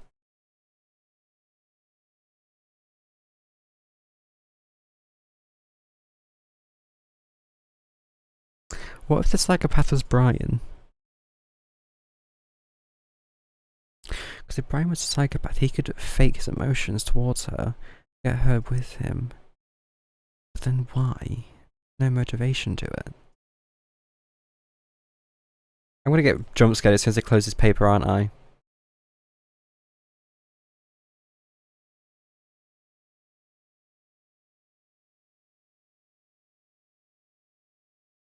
Time to close my eyes.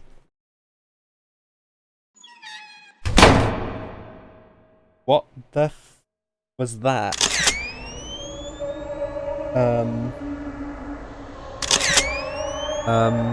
What's going on? A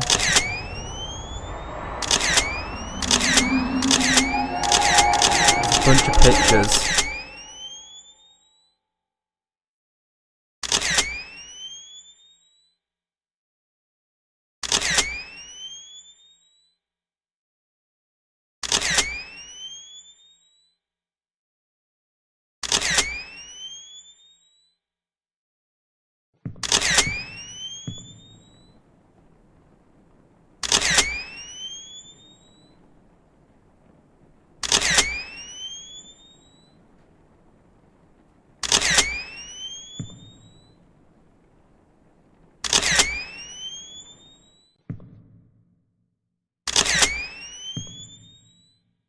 I don't know what I'm looking at currently, so I'm not even looking.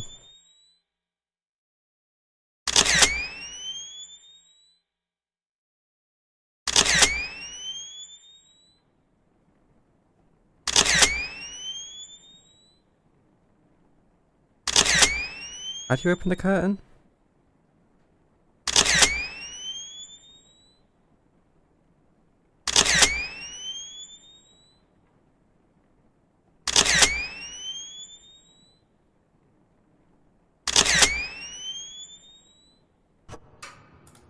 Oh, that camera.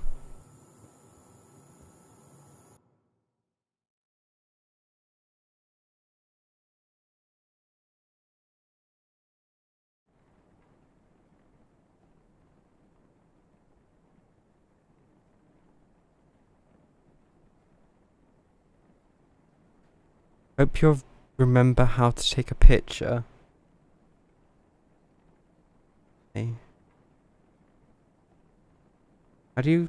How do I keep reading?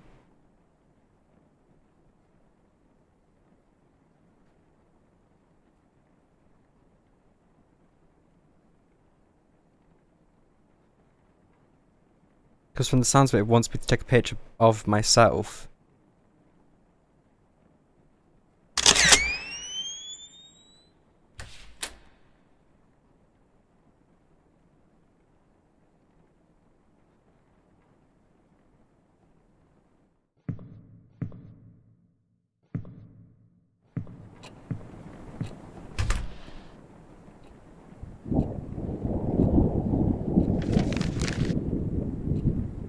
This the thing I was reading? Okay, it is. The book thought it was finished days ago, but I can't stop thinking about Mingled. Mostly because my stupid brain thinks that I'm sort of the main character, Jenny. To summarise, the rest of the book, Jenny goes on this jealousy-fueled sabotage rampage of every girl who has a crush on Michael. I know it sounds horrible without context, but it's actually kind of cute. She finally stands on top, but Michael finds out what she's done. He breaks Jenny's heart, saying he can't be sure of who she is anymore. Things work out in the end, but that's not why I sympathise with the dorky psycho girl. Things work out in the end. That's very non-specific. In what way did they work out, and for whom? Ryan is just like Michael, popular, has killer bicep, busy hanging out with people. I can't see what he wants because of all the noise around him. I know he wants stuff to go to college, but what beyond the boring stuff? What kind of person does he like? What does he think about me?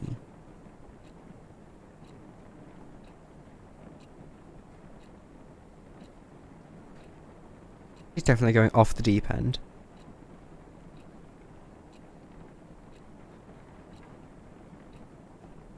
He told me about his mum, how she died of cancer last year.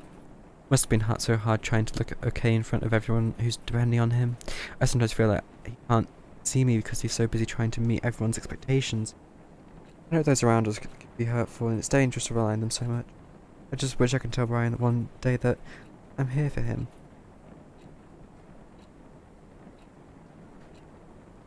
So who the hell is this person then? Because it's everything about this is so bitter and jealousy fueled. What happens to them?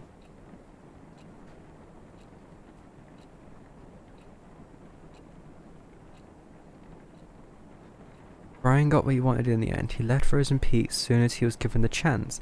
As for me, I was left to suffocate in the hole of tainted memories until I drowned in my own endless nightmare.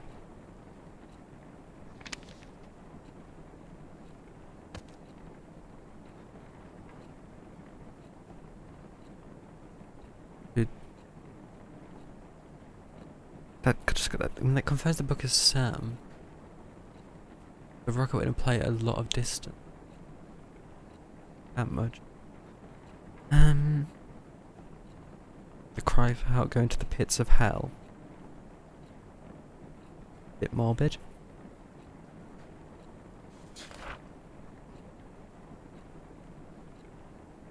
Every day, every night, I'm surrounded by whispers. Whispers that lie, whispers that eat away my brain, but piece by piece, no matter how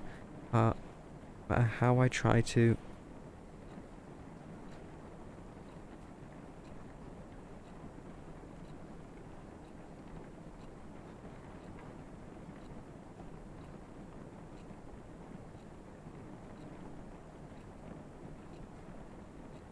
This is Sam drawing her final, I suppose, entry, and it's just cut off. Possibly suggesting that she's done.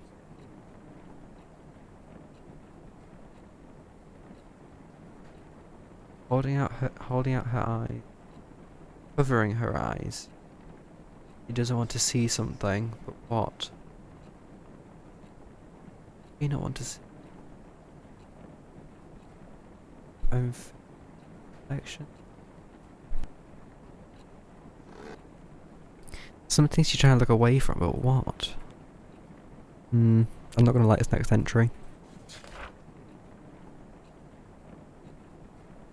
Oh god, I hear them again.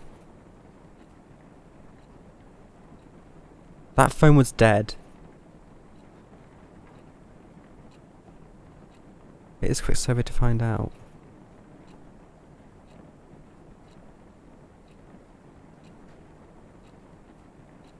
It had a low battery indication on it. It's definitely dead. You have to take... One must take as much as one gives. Take as much as one gives. No. Obsession is a stronger form of love. No. No one can have what you can't. He never loved you.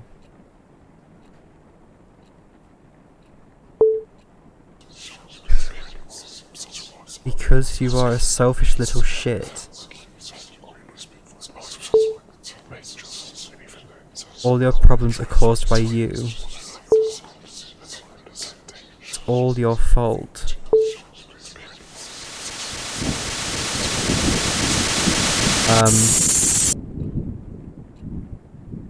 Your survey results lied. Are you in denial? Are you regretting? Or maybe you forgot who you are. If someone's calling you, ring ring, it's you. Wait, what?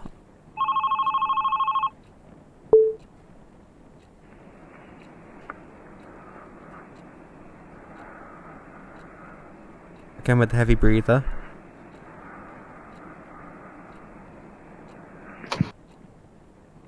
Wait, they're about to say something.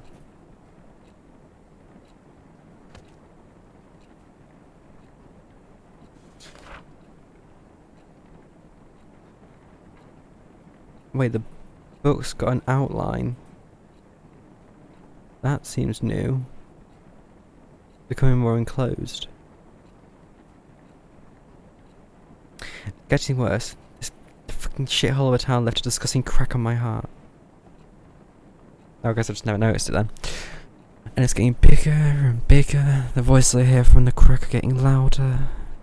I see more and more eyes staring at me through the gap.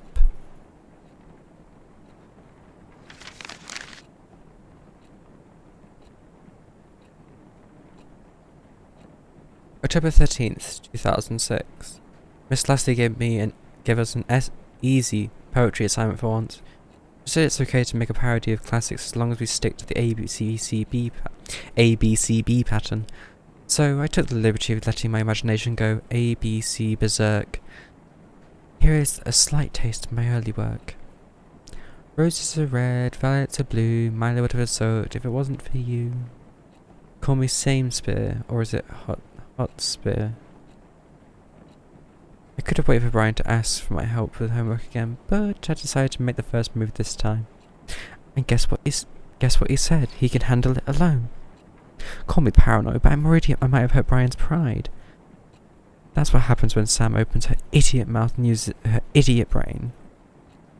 So she's basically just two people at this point.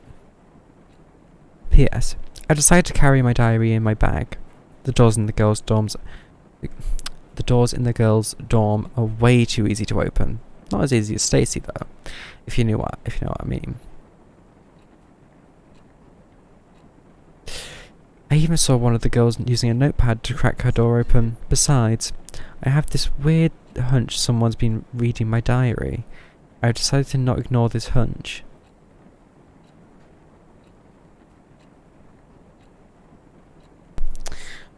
Someone reading her diary. So the paranoia. So she is gone. She's become essentially two people. The paranoid one, and then the deluded psychopath who's in love with someone but is not getting satisfaction from it.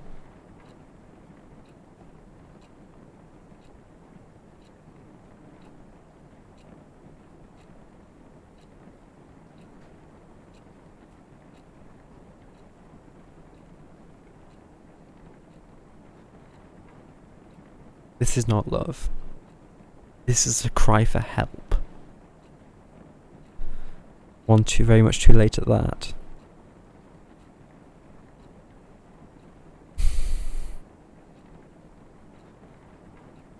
The book isn't her, it's her final memory. The way it sounds. All her thoughts put on paper. It's for someone to listen.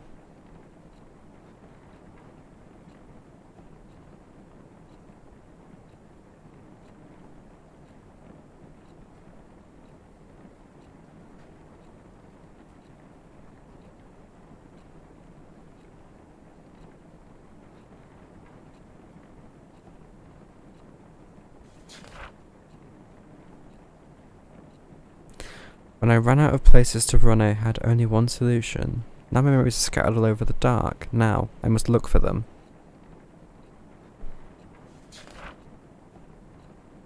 One, 2, 3, 4. So I now need to look into pitch black for like pictures or something. The book refers to things Sam can't know. She's dead.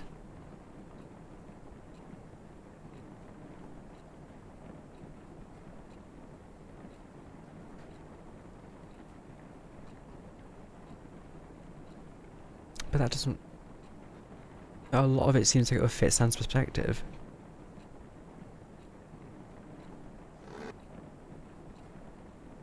Wait.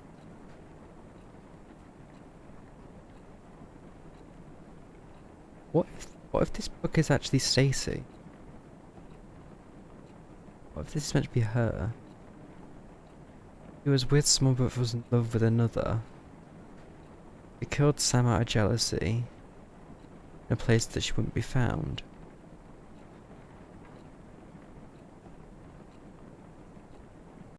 Then where's Kyle? This.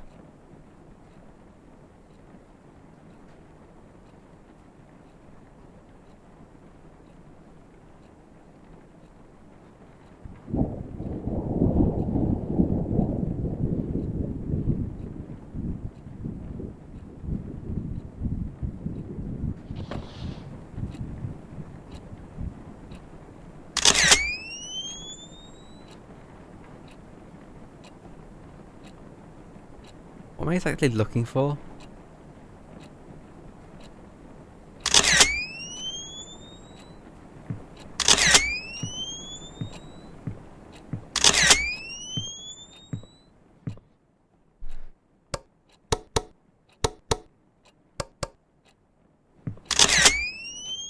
Am I looking for these?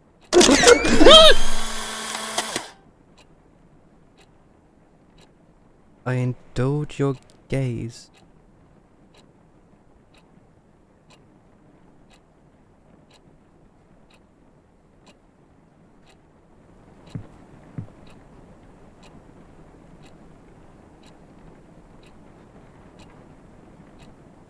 I just wanted to take a picture of a photo on the wall, which is an absolutely stupid idea. Just take the photo out of the wall. But what the was that?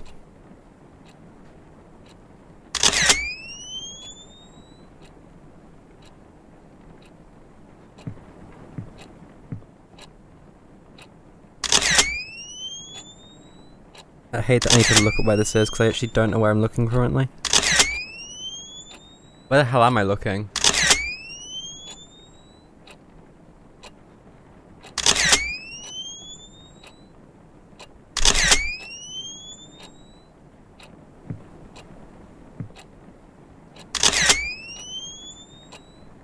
Have I got the wait, where else are the photos in this house?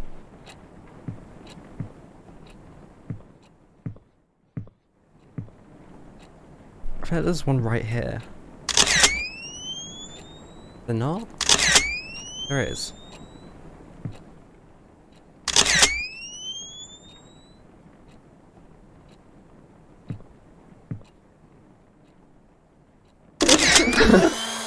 Yep, that was one. I heard that one. I cherish. Wait, so this is a stalker.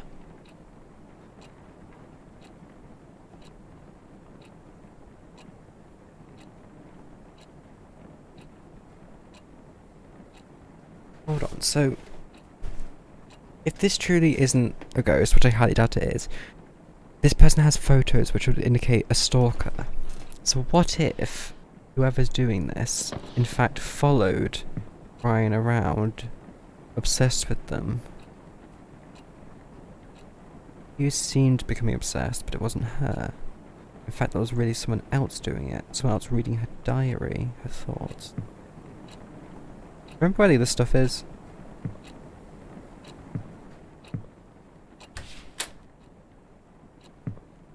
Coward. Wait, is that what I take a picture of? I take a picture of the red words.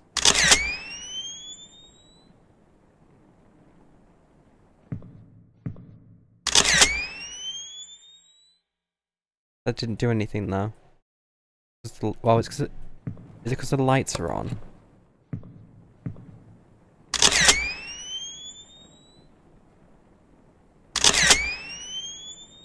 Am I even taking a picture in the right place? Wait, no, I'm not.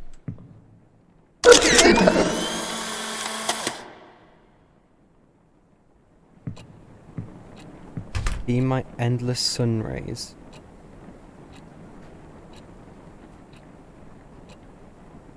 The closet. That's the last place they would hide.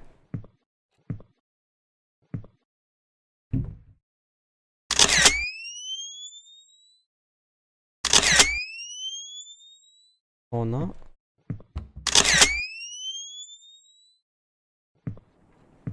So what is the last place?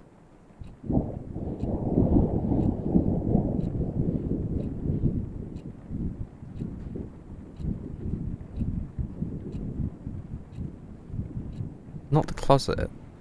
And what is it? The desk? No.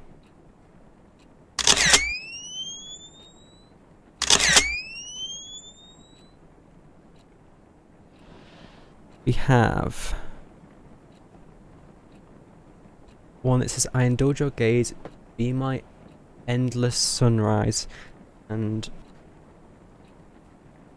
a cherish or something. One at a door, one at a sink, one at a top perspective down towards. Smile, sun rays, indulge your gaze. Wait, is this a poem?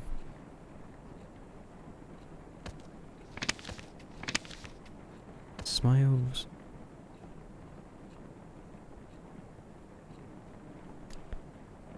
The oven? The microwave? What else in this place is warm? The bed?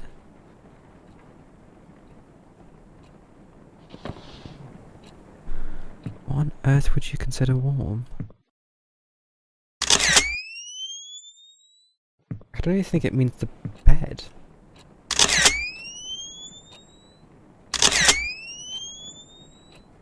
It doesn't mean the bed. What would be considered warm? The radiator.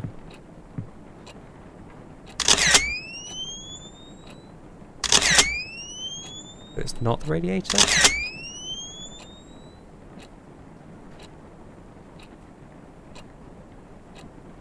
Yeah, but I've already taken a photo in this room, so I don't think it makes sense.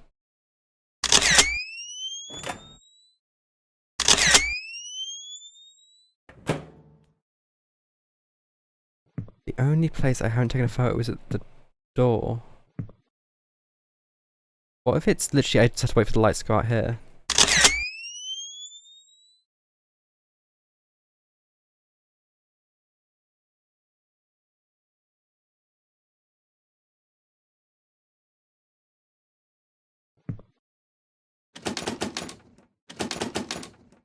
Oh, I can't look out.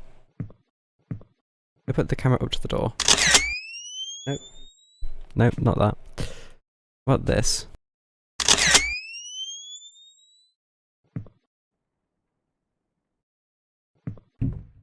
Wait, I've had a thought.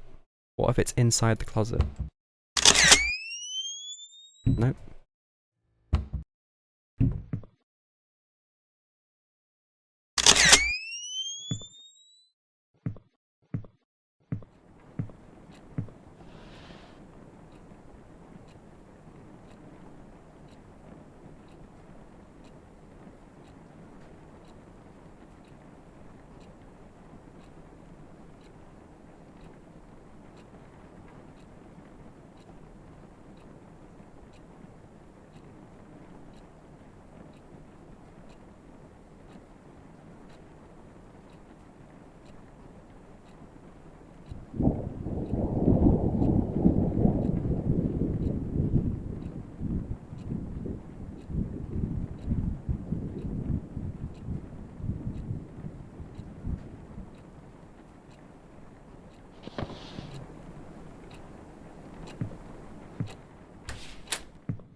No, it wasn't.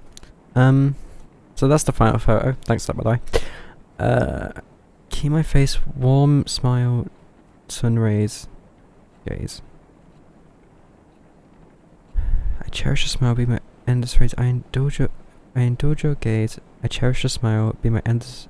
Keep me forever warm, be my endless sun rays. Can you hear me now? I think I'm speaking now.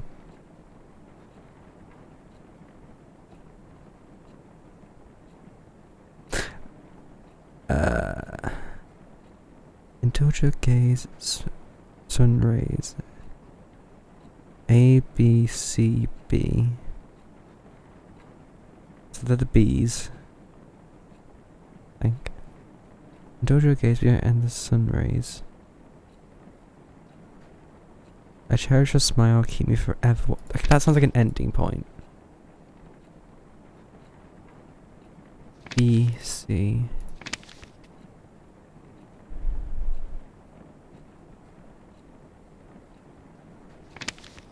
Wait. Hold on. I indulge your gaze, I cherish your smile, I indulge your gaze. A, B, C, D. That's the last one. That would be the second. Sun rays and warm.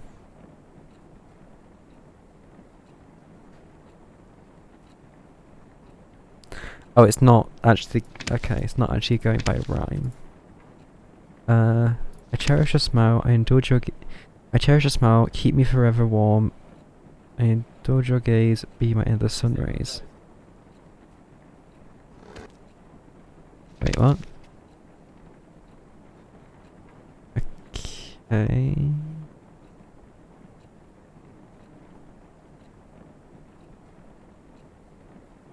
That is 3 though. Smile, gaze, warm sun rays. Smile, game, warm sun rays. That was it, I suppose. I think I can finish this game, hopefully. October 20th, 2006. With Brian preparing for a rematch with the Hammerheads, I once again gladly gave him a hand with the non-important homework stuff. I must say the teachers here don't give their poor students a break just because the test is over. I don't like I'm burdened with helping out, but Brian is really trying hard to get the good grades. From what I heard, he doesn't have much time to worry about going to college since he's practically a local football star. Maybe his pushy pleased chief dad raised him to be an overachiever. It's funny how a model athlete like Brian got friends like Kyle who always find excuses to pull him out of school. It's unfair, really. As long as you are a sports star, you'll end up with douches like him, no matter how nice a person you are. I don't speak with Kyle much, but I don't need to talk to know what he's like. First of all, his girlfriend is freaking Stacey Lannings. The stare he gives me when I pass by is enough to creep me out for a whole day. I'd be lucky if Stacey didn't come along and start yapping about how Brian is out of my league. She has Kyle to play with, so why would she even care? Like, ask your boyfriend out for a drive, jeez. Have a nice life with him so Brian can stay out with the poison he does not deserve. Can I just, like, not... Can I have a break from horror games, at least? I still have FNAF to play.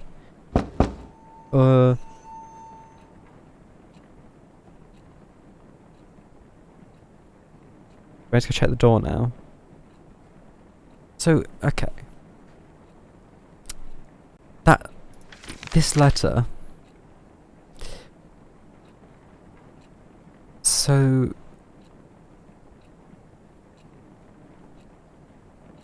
Kyle's staring at Sam. So would that make Stacey jealous? And then she would try and kill Sam? Petty, but possible. Then... So that brings the question, whose perspective is this then?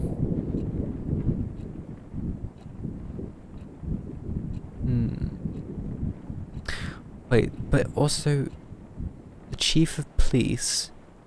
So Brian has a relation to the police, which is an interesting point. Meaning he would know possibly too much information about what happened and whether or not it was covered up.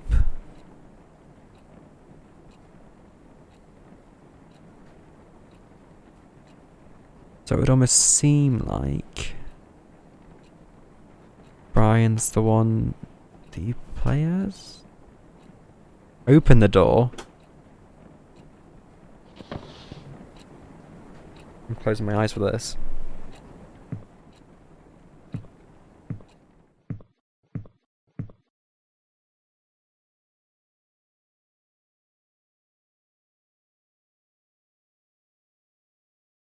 I've been doing that all along.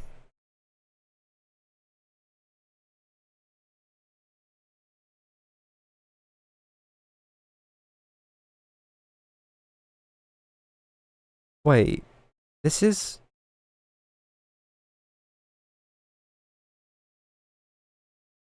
a reflection with a different person. What?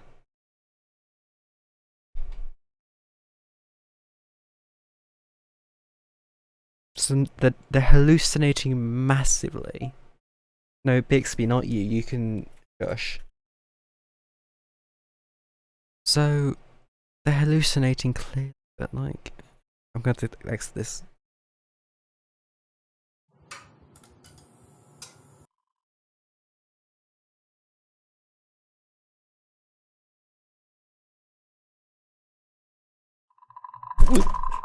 What was that?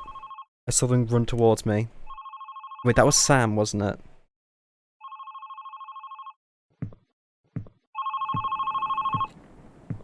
She ran towards whoever this is. Why, though? Wait. So if this person's hallucinating Sam, they're writing in the book, but they're also seeing themselves as Sam writing the book.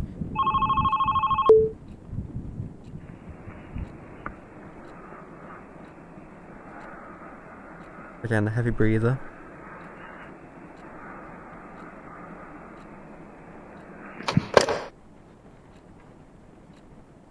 Wait, that was a landline phone.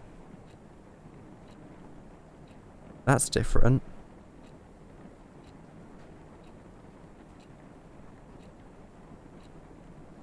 She's not haunting. I think this person's genuinely got mental issues.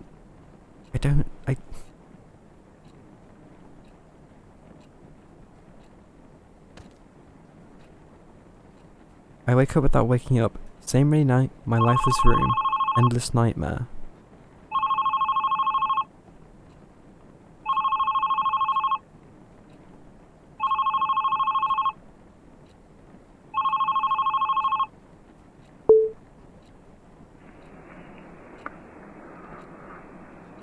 It sounds like they're trying to speak. But they're scared. They want you to say hey. You are Brian, because she just listened. He was too scared to ever say anything. So there's definitely Sam on the phone.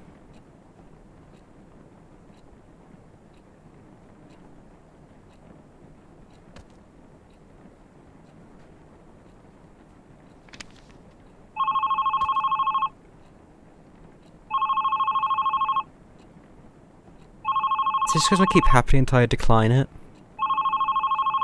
Because that will then keep the rejection and potentially kill me. Well, guess we're about to see what happens.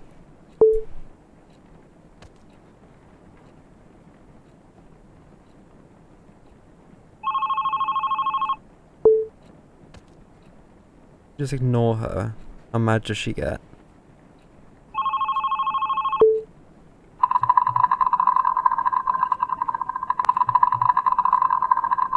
Become an animal.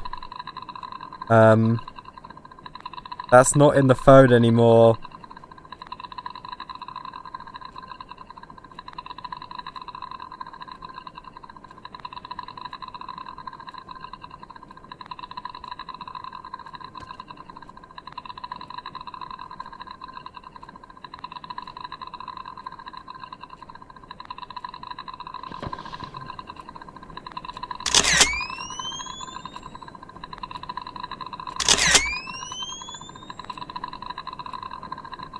You love this bit.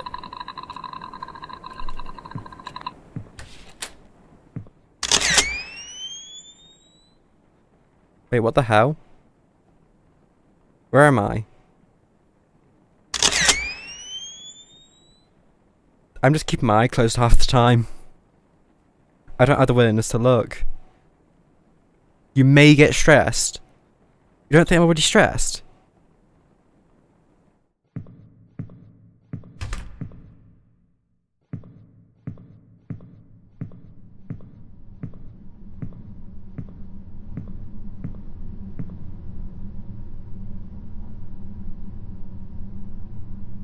Wait, a girl... Wait, this isn't a girl's bathroom, this is a men's bathroom. There's urinals.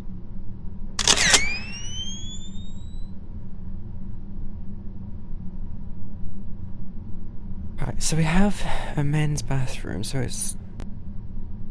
male's perspective of something, but what?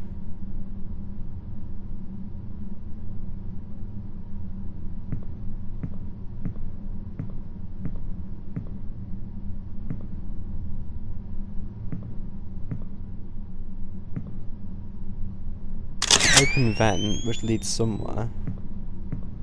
Got to be something to do with the mirror. Oh. Oh.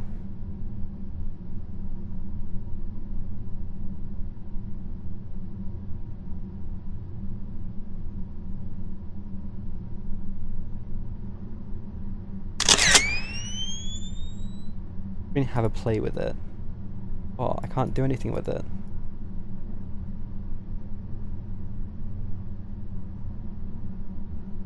Do I look at the person?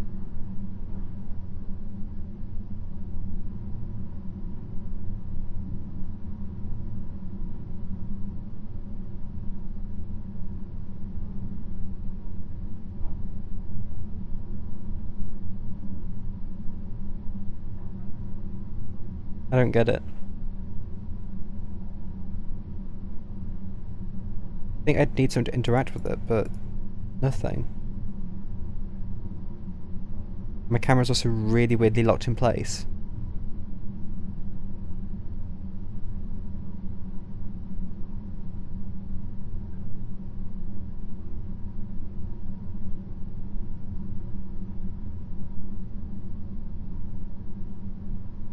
I guess this is what encourages thingy to leave.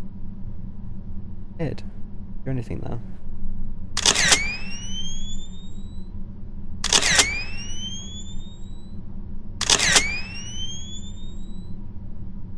And look at the wall.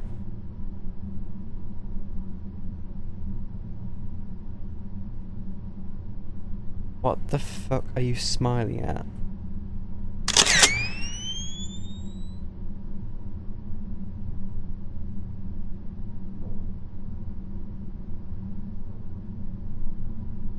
Was that Sam's... Yeah.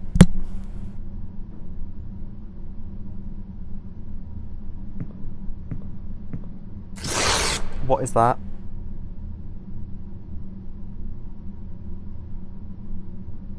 It just ripped it.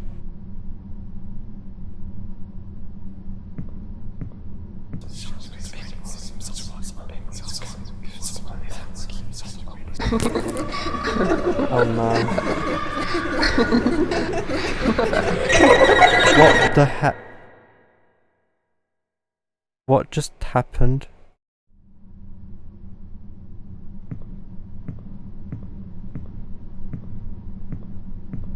Running in a circle, then run into this. I have to watch this.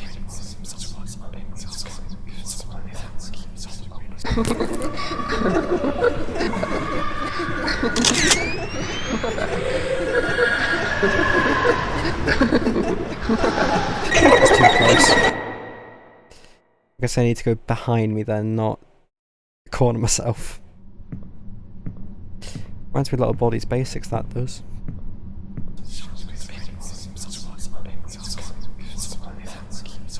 I have to go in the back store. What's this supposed to even represent?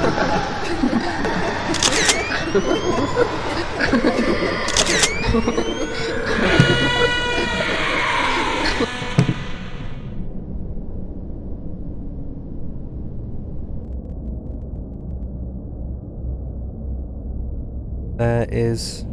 This is for B. Don't pussy out. Push, push. The shutter. Oh, this is going to reveal who's dead, isn't it?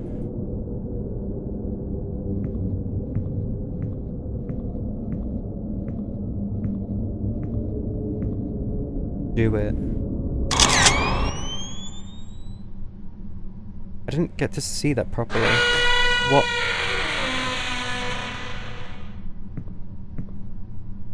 And Smile. From who? Wait, what? Go to the... Wait, there's text.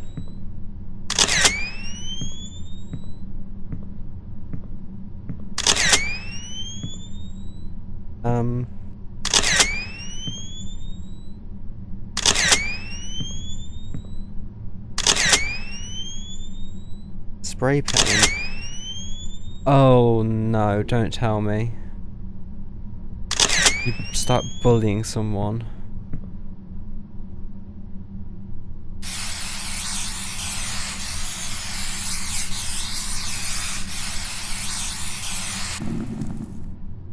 That's right, take that, you dumb bitch. You twat!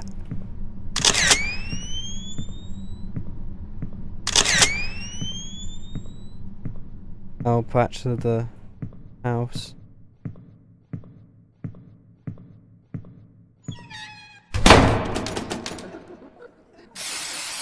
Covering up the truth, are we?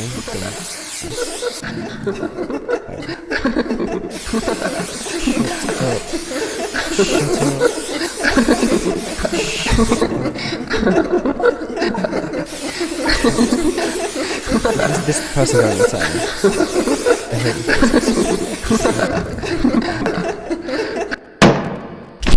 What?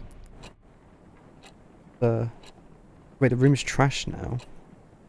I guess that makes sense. Empty bottles. Garbage on bed. Wait, this looks like reality. It's looking closer and closer to the reality. They're empty bottles. They're not piss bottles. The destroyed room is looking closer and closer. Almost over. October 23rd, 2006. There was a consulting session for Green Heart University student programs. They called it GUSP. Lol, what the fuck. At the gym today. I've seen its posters all over the school since the day I arrived. I had nothing better to do, so I decided to give a visit and spend my precious after-school time reading brochures. And once again, just like at the library, I was surprised to see Brian there. He was at the early decision program booth. I wanted to talk to him, but instead I ran from my room, jumped to my bed, and out of nowhere, tears started to drop. I bet it was because of those stupid hearts. Yep, I saw those hearts again. Now they were on the gym walls too. Whoever drew them must be very insecure about their relationships, insecure like me. Deep down, I know I want my own heart on that wall too, but seeing Brian at the university booth felt like finally getting punched in by reality. I have no idea what I'll be doing in a couple of years. I thought of staying here at Rosen Peak, but with Brian preparing to leave, there's just no point to it. No Brian, no hearts on the wall. God, it's like my brain's creating a storm. I'm just gonna lie down for a bit. Hopefully I'll wake up next week. My life is nothing but a repetition of waking up with nothing to live for. Not even a false hope to look forward to this time. Long time ago, when I finally got to accept my feelings for Brian, I thought everything was going to change. But every day was still just like every day. He was still a school star. I was still his friend. When he lived in Rosen Peak, people expect things to stay the same. If anything changed between us, it could ruin B and everything around him. So that's how it went. Nothing changed when my whole world burned. I kept telling myself maybe after graduation I'll be able to express my feelings for him. I let the fire in my heart eat through my soul and body. I called myself a coward. But I chose to keep what little I had to enjoy. I was a poor kid, crawled up in bed. Do I put this down yet? Poor? Do I really deserve that charity title? Am I really the victim in all this? Who is here to judge me anyway? It's all over. Everyone has left me.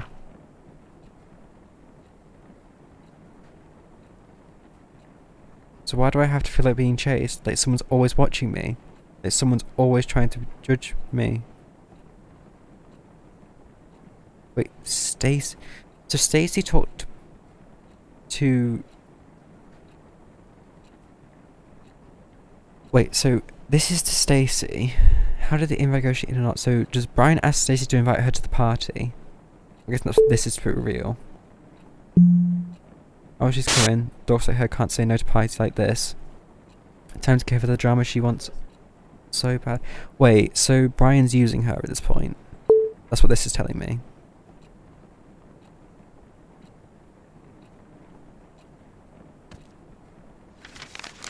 November 2nd, 2006. I know I used half of this diary writings about Stacy being a bitch, but now she's just unstable. It wasn't even past the first class when I saw her arguing like crazy with Kyle. I heard her shouting something like, "I'm doing this shit for you," before storming away. Then she saw me. I was her next target. She strutted towards me and said, "This is all your fucking fault. Why don't you go back to fucking San Diego?" Whoa, what did I do? She was off before I could even open my mouth. I turned to Cal for answers, but he was gone too. Come to think of it, I rarely saw them hanging out recently. I don't know things this intense. Brian's been acting weird too, though. He hasn't talked to me much recently. He even looks somewhat more upset than usual. I finally tried to ask him what was wrong, but he cut me off. He cut me short asking if I called him last night again. All I could give was a blank face until Brian said, "Never mind," and walked away.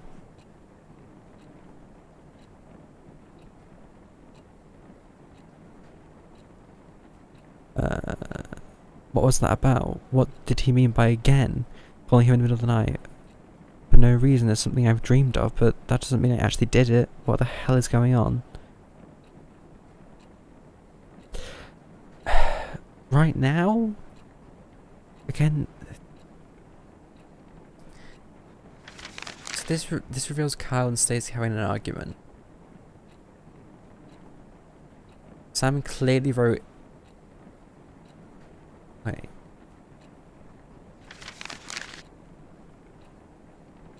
Girl 17 found dead at Galton Hill ended her own life.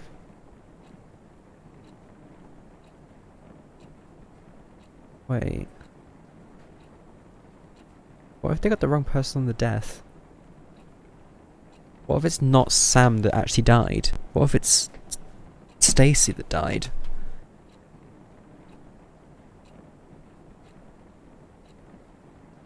Because if Stacy died, she'd be calling Brian, she'd follow him, she'd stalk him. So then, you play the role as Brian, haunted by Stacy. Or Stacy does something.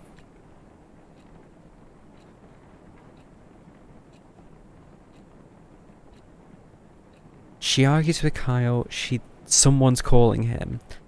There's been no other characters introduced, so I'd assume her. Sam, she's in the background of all this. The text messages inviting her to the party. Something's off.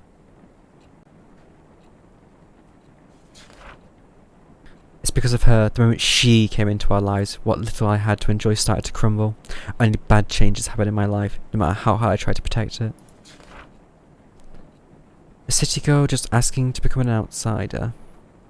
That was all she was to me. Hell, that was all she was to everyone else, even to B.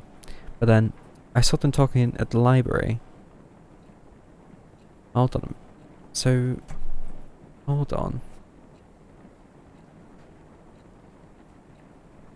Wait, so you play as... I couldn't see clearly, but I could know from B's face. He was making her smile. There was another smile taunting my feelings for B. No one would ever know what kind of emotions I was hit with at that moment.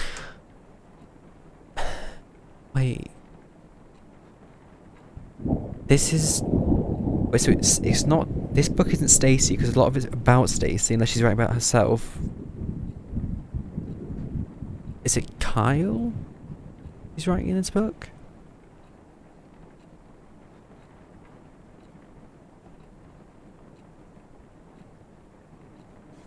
That's what that would suggest. Either Stacy or Kyle's writing this book. A change was happening. I didn't like it at all. Stacy didn't like it either, and she never stand letting an easy social prey slip away from her. Naturally, Stacy took a peek into her diary one day. She took pictures of some of the entries and sent them to me and her gang. She wanted everyone to join her twisted and childish game. So this is Kyle, then. Or another person related to her. Possibly Brian. Stacy. Bummer. Was hoping to do nasty stuff to her drunk ass. Still can't believe Brian had to take her away like that. Well, needy bitches like Sam do make me feel sorry. She did mention something about her dad in her diary, but she has some nasty daddy issues too. Got an idea. How about we show everyone how needy a bitch can be? So is this how someone dies?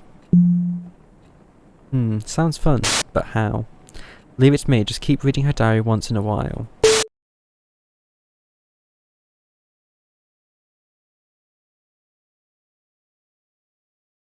Hello?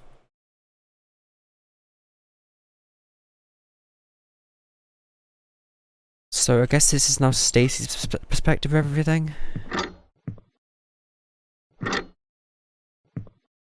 That's the clock. Why does it sound so heavy? What the fuck?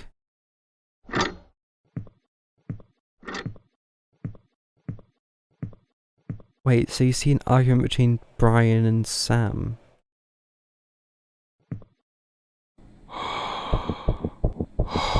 You're witnessing an argument.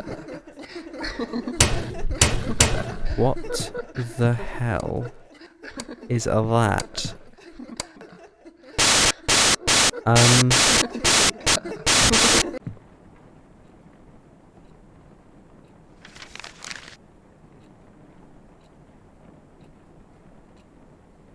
Wait, so this is now November 6th, 2006. I don't even know how to describe what happened this morning. This is fucked up. My hands are shaking again. It started when I opened my locker. Something poured out. For a few seconds my brain was cut off from whatever was happening. When I finally looked down, there were dozens of pictures scattered on the hallway floor. All of them were pictures of Brian with gibberish written on them. The whole school was at the hall. They looked at the pictures and then at me. And then at the pictures. Brian was there too. The face he gave me. The face of disgust. Okay, so it probably is Sam that killed herself over this, after the bullying Stacy did to her. He turned away and left. He didn't even say anything. I tried to chase him, say anything to him. But the floor started spinning and people started whispering, like they knew what was going on. The air soon began to choke my throat. I swept what was on the floor and ran off to class. Of course, Stacy must have something to do with this. I looked for her, but she was nowhere to be found. The rest of the day was about nothing but avoiding eye contact with anyone. I can't sleep. Brian's not answering any of my texts. There's no one to talk to. But this is Kyle. He's going through what his girlfriend did, I guess. The diary had no special meaning to me. Not until I read about how Brian took that cunt on a fucking tour of the town. He had no interest in girls whatsoever, and suddenly now he's hanging out with an outsider? The moment I got tired of doing nothing. I knew I had to do something, so I gave Stacy the idea. So this is a jealousy from Kyle's perspective towards... Right, okay. It was going to be easy. Spike her drink, get her wasted, and humiliate the shit out of the girl in front of everyone. Only then she would know her place. It could have been so simple. Only B didn't get in the way. You accidentally killed the one you loved. I'm sorry? B kept saying nothing was going on between them. Lies, lies. How could you lie? But I wasn't about to believe everything was just rainbows and butterflies. In my eyes, Sam was using Brian to her full to fill her sad, empty life. I couldn't let that happen. She wanted drama she didn't deserve. She doesn't deserve shit. Doesn't just get to barge in and start stealing the life I've only dreamed of. Stacy kept doing what she was doing. She kept doing what she does best, digging into other secrets. She sent pictures of the little shit's diary pages to me. That's how I found out about their little trip up to Colton Hill. It was our hideout since first year of high school, and her presence turned into a nothing. How could B do this to us? The only way to break them apart was to show Brian what a creep she was.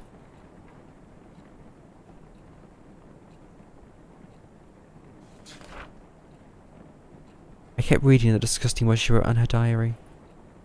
At the same time I felt something, a reminder of how I felt when I fell for B. How it felt so right and terribly wrong. Screaming into my pillow never helped with making the feelings go away.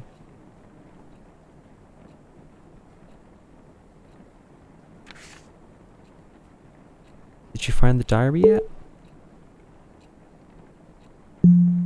Maybe I think you're taking this too seriously. Okay, so it's definitely 100% Kyle. Did you find it or not? I think she knows I'm sneaking into her room. I can't find it anywhere. Babe, don't you think you're too obsessed with breaking them up?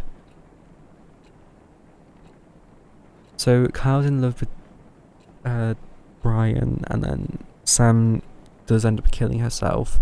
Stacy becomes concerned after the obsession, so she will think that she's getting sus at this point. Giving up now? Forget it. Please, babe, maybe Brian doesn't even like the girl. I said forget it. What am I doing? I'm so tired.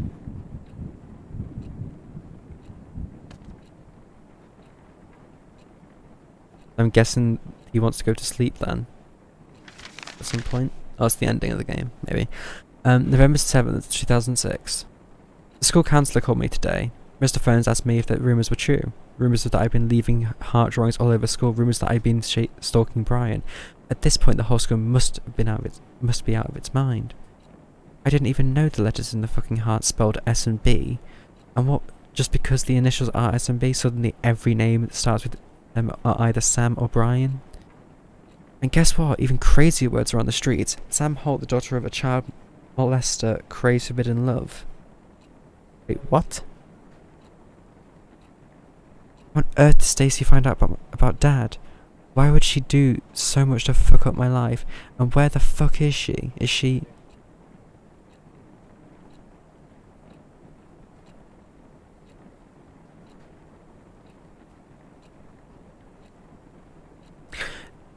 So... Wait...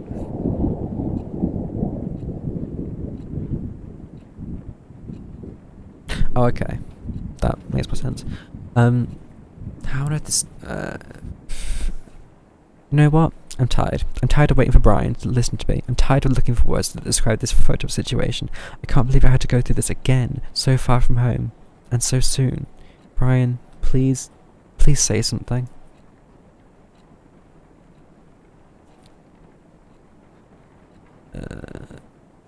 Screaming inappropriate, yeah. The moment I remembered, she wrote something about her dad. It must have had something to do with her existence in my life. I started digging. It wasn't even a challenge. Keith Holt arrested for sexually assaulting a teenager. It was beautiful. I found the perfect ending. All I needed to do was fill in the rest of the story. My god, how could Sam Holt not kill herself if my dad went on the news for touching teenage girls? That's a bye-bye world for me, lol.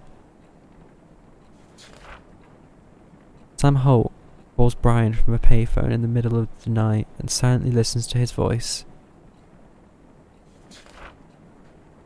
Sam Holt takes Brian's picture and keeps them hidden in the locker. Sam Holt draws hearts all over the school and lets others know Brian is hers. So this is everything he does to frame her. A needy city girl with serious issues. She was just a disaster waiting to happen. No one, even Brian, would think otherwise. I made all preparations while Stacy spread the rumours I created. It was never easy, once I almost got caught taking a picture of Brian using the restroom. But I kept going. Every picture I took was a love confession I could never make. Every heart I drew was my sacrifice for him. And, in the end, I got what I wanted. Is that actually meant to say ant? Okay. When enough suspicion piled upon Sam, I stuffed all the pictures I took of into her locker. It was a happy coincidence that B was there to see the spectacular unfold when it happened. It was over. Things were about to go back to normal, and then Stacy's drama-filled head exploded.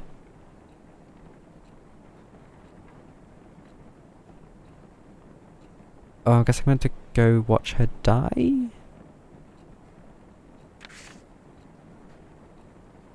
Is that what I'm doing? Hide, coward.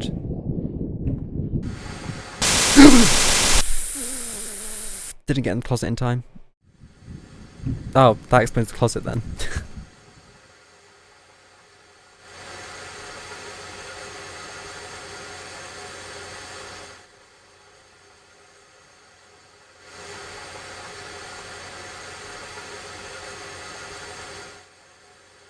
Am I supposed to do something here?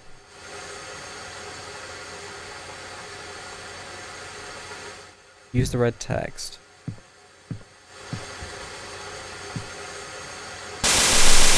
What? Oh wait, is it like a green light, red light? Hide, coward. Okay, it's green light, red light. Maybe you can run forever. Maybe you'll be able to live again.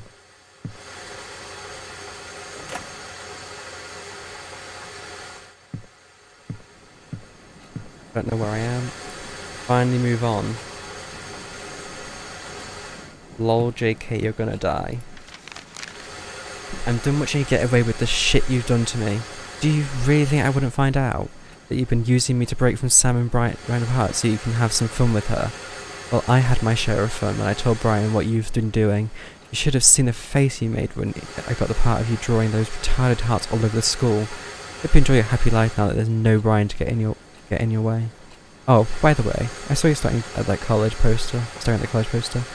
What, did you like the girl on the poster too? Is it why you tore her face off? You need help? Don't bother calling me, Stacy. Okay, so she was on it, but then she doesn't realise it's actually in love with Brian. Oh dear. This is gonna get messy. Wait, where am I? Wait. Actually, where is this? Is the room upside down? Oh no, I'm just holding something. Blank. There's nothing left. Please, man. Stacey's got it all wrong. It's just a misunderstanding. I was just trying to prevent Sam from getting into your head. Please, B, don't do this. Text me back, please. The day Stacey told Brian was the last day he talked to me. He was so angry at me. He would never understand what I did for him. Typical. So fucking typical. Again, I was left alone to suffer. This time, someone had to pay for it. So Kyle then kills Sam out of jealousy.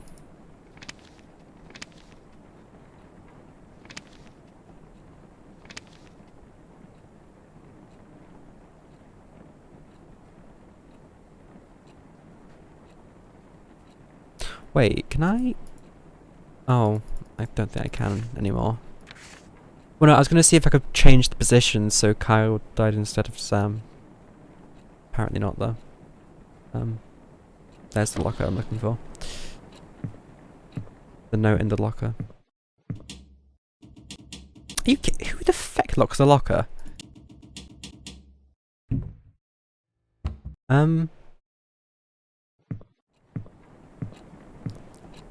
Oh wait, am I posting the note? Is that the point? What? Oh, it's preventing me from killing her.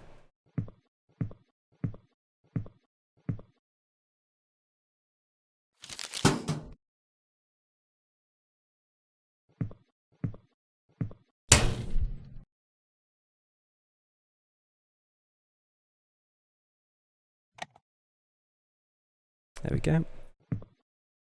Yep.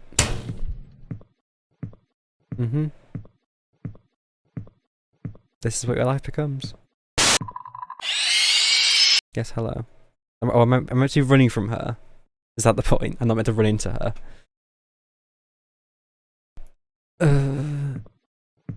Okay. Oh wait, she's everywhere. How do you escape someone who's everywhere?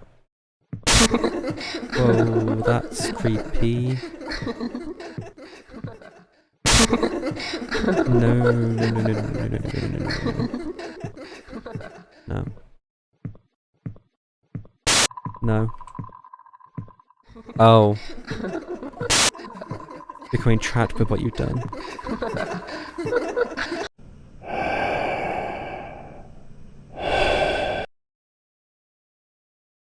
So now I get to go watch her die.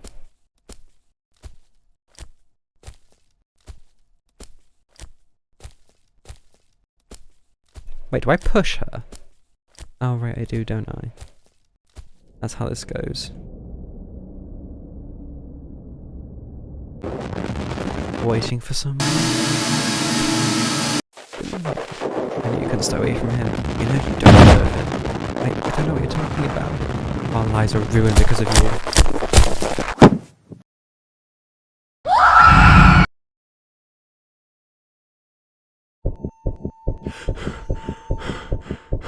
No, shit. No. No, it's in her bag. Must get rid of it. Wait, are you telling me to go down?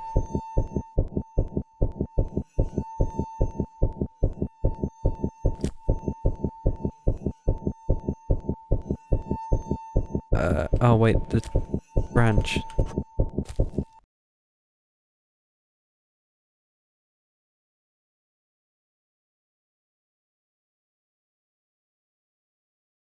Oh, he sees a corpse.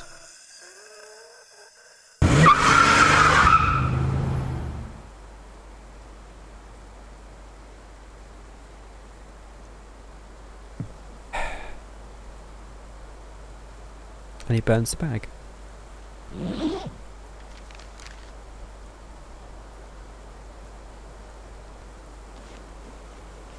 Or keeps the bag? Oh, and he reads her diary.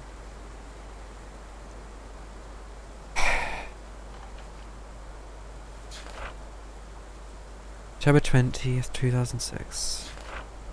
23rd, 2006, 26th, 2006, 1st, 2006, 6th, 2006. I just thought it was like pencil lead, to be honest.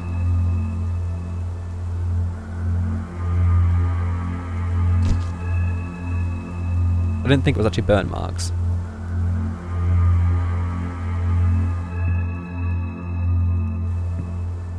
Burn everything and walk away.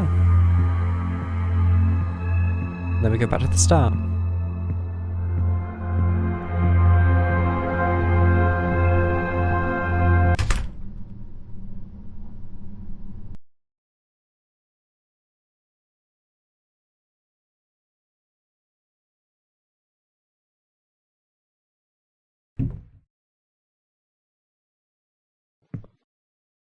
Get out from hiding in the closet.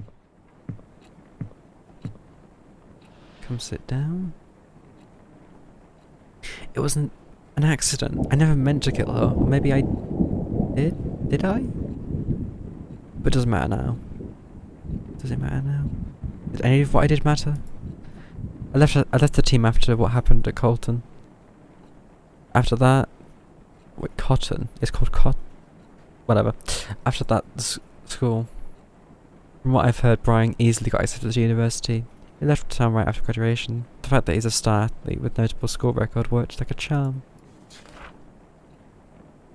He's been growing the idea of leaving Rosen Peak since his mum died. Living alone with his obnoxious dad didn't help much with being attached to his hometown.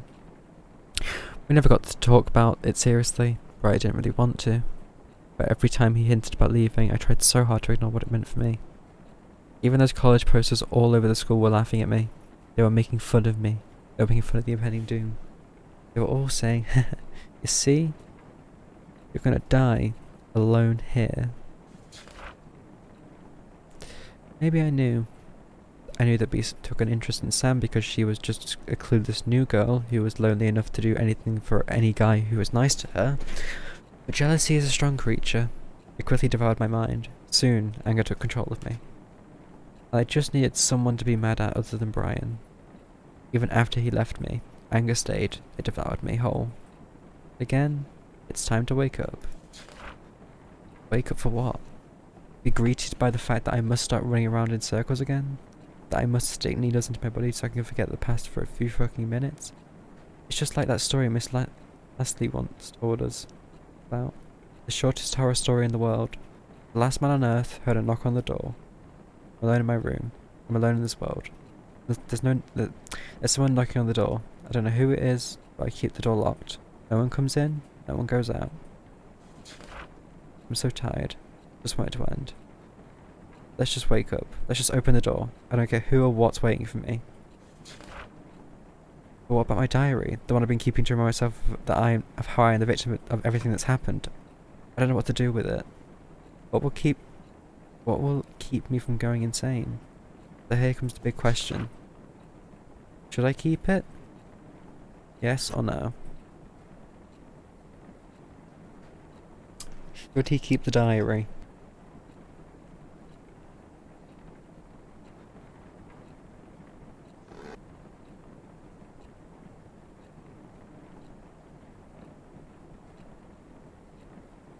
I mean, I would say yes. But then I don't know if that also implies that it's repeating the same cycle.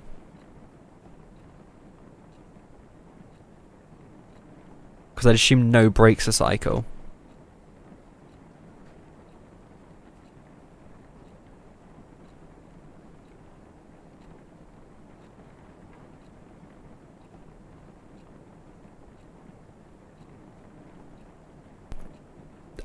Is it hard to get? Do you have to replay the entire game to get both endings? Okay, I'm gonna say no, because I think that's the true ending. Getting rid of the past. And atoning. No, it's time to admit, I've been keeping memory of lies. I'm the only one to blame for this shit I had to deal with. It's about time I burned it. But what after that?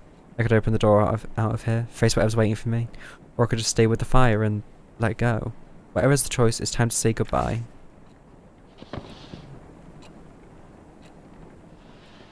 Do I have to burn this book then?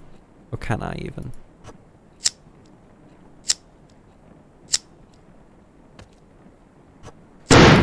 Whoa, that went off with a bang.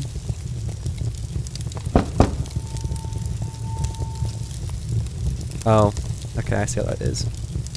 This guilt's gonna prevent him from leaving.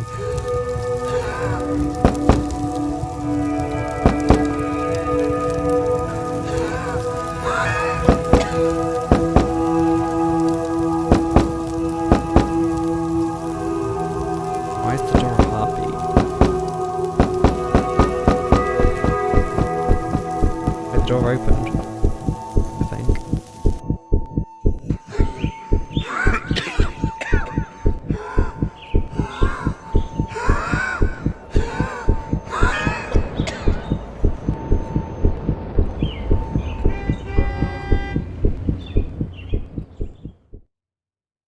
I was finally awake. My head was aching from the desperate pumping of my heart.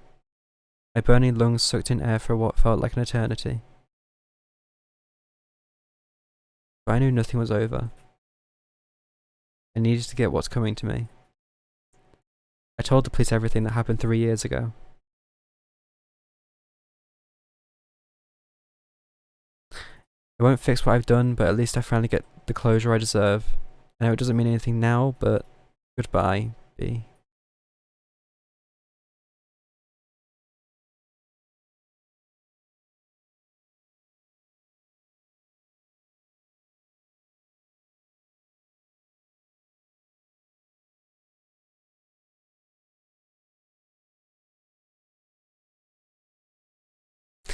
So, but do I have a look at the other ending? Yeah, I thought so. End the cycle. I'm guessing the last one will just have Sam come repeat the cycle or something like that. He'll get knocked out back to the beginning of the game or something like that.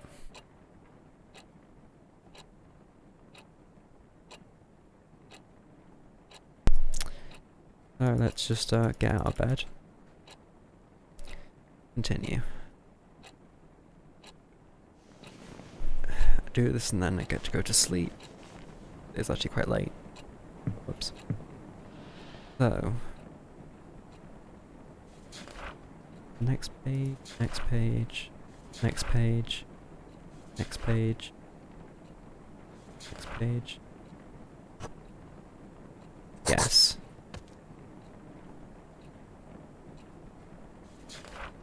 Fuck it. I'm not giving up the only thing that's left of me. Nothing's my fault. I'm never letting any of this go ever again.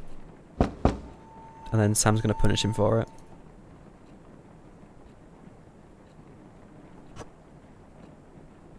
Wait, I picked up the lighter. So is he gonna try and kill Sam? That what's gonna go on? Also, the door's different than what it should be. Oh, it's the light switches. Whoops. But I'm guessing Sam's gonna be here. Unless I have to go to the closet. Oh, there we go. And you're back awake. Wait, what? You're awake again, but you've not atoned for your sins. Yep.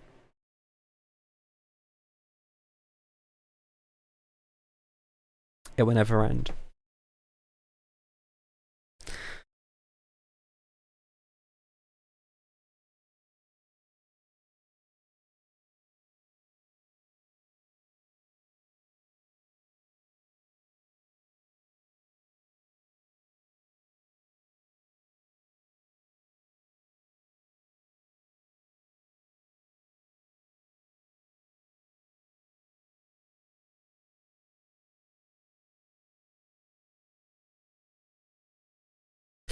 To be fair, that does bring for the interesting question. Why on earth is the game entitled Love Sam?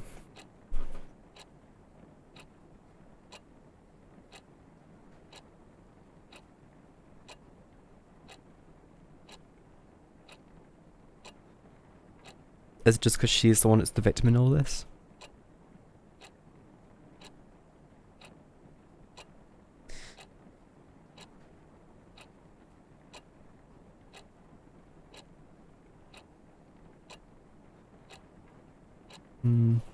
I suppose.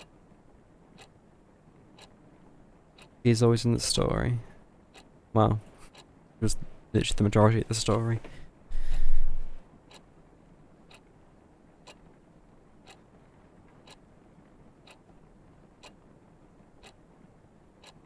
Also, the kind of sad part is this is better than some Wattpads I've read.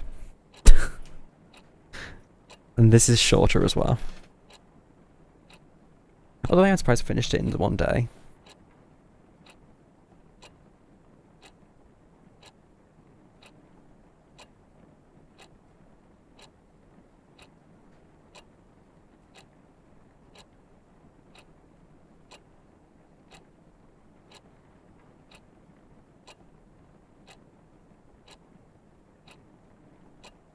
I mean, the bar with that is all over the place.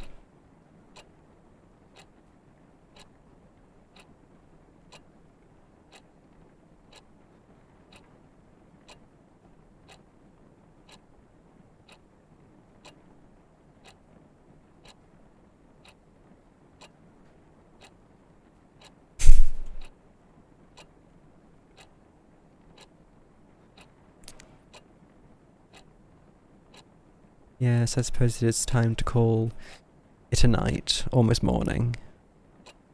So thank you for watching, and good night. Bye bye.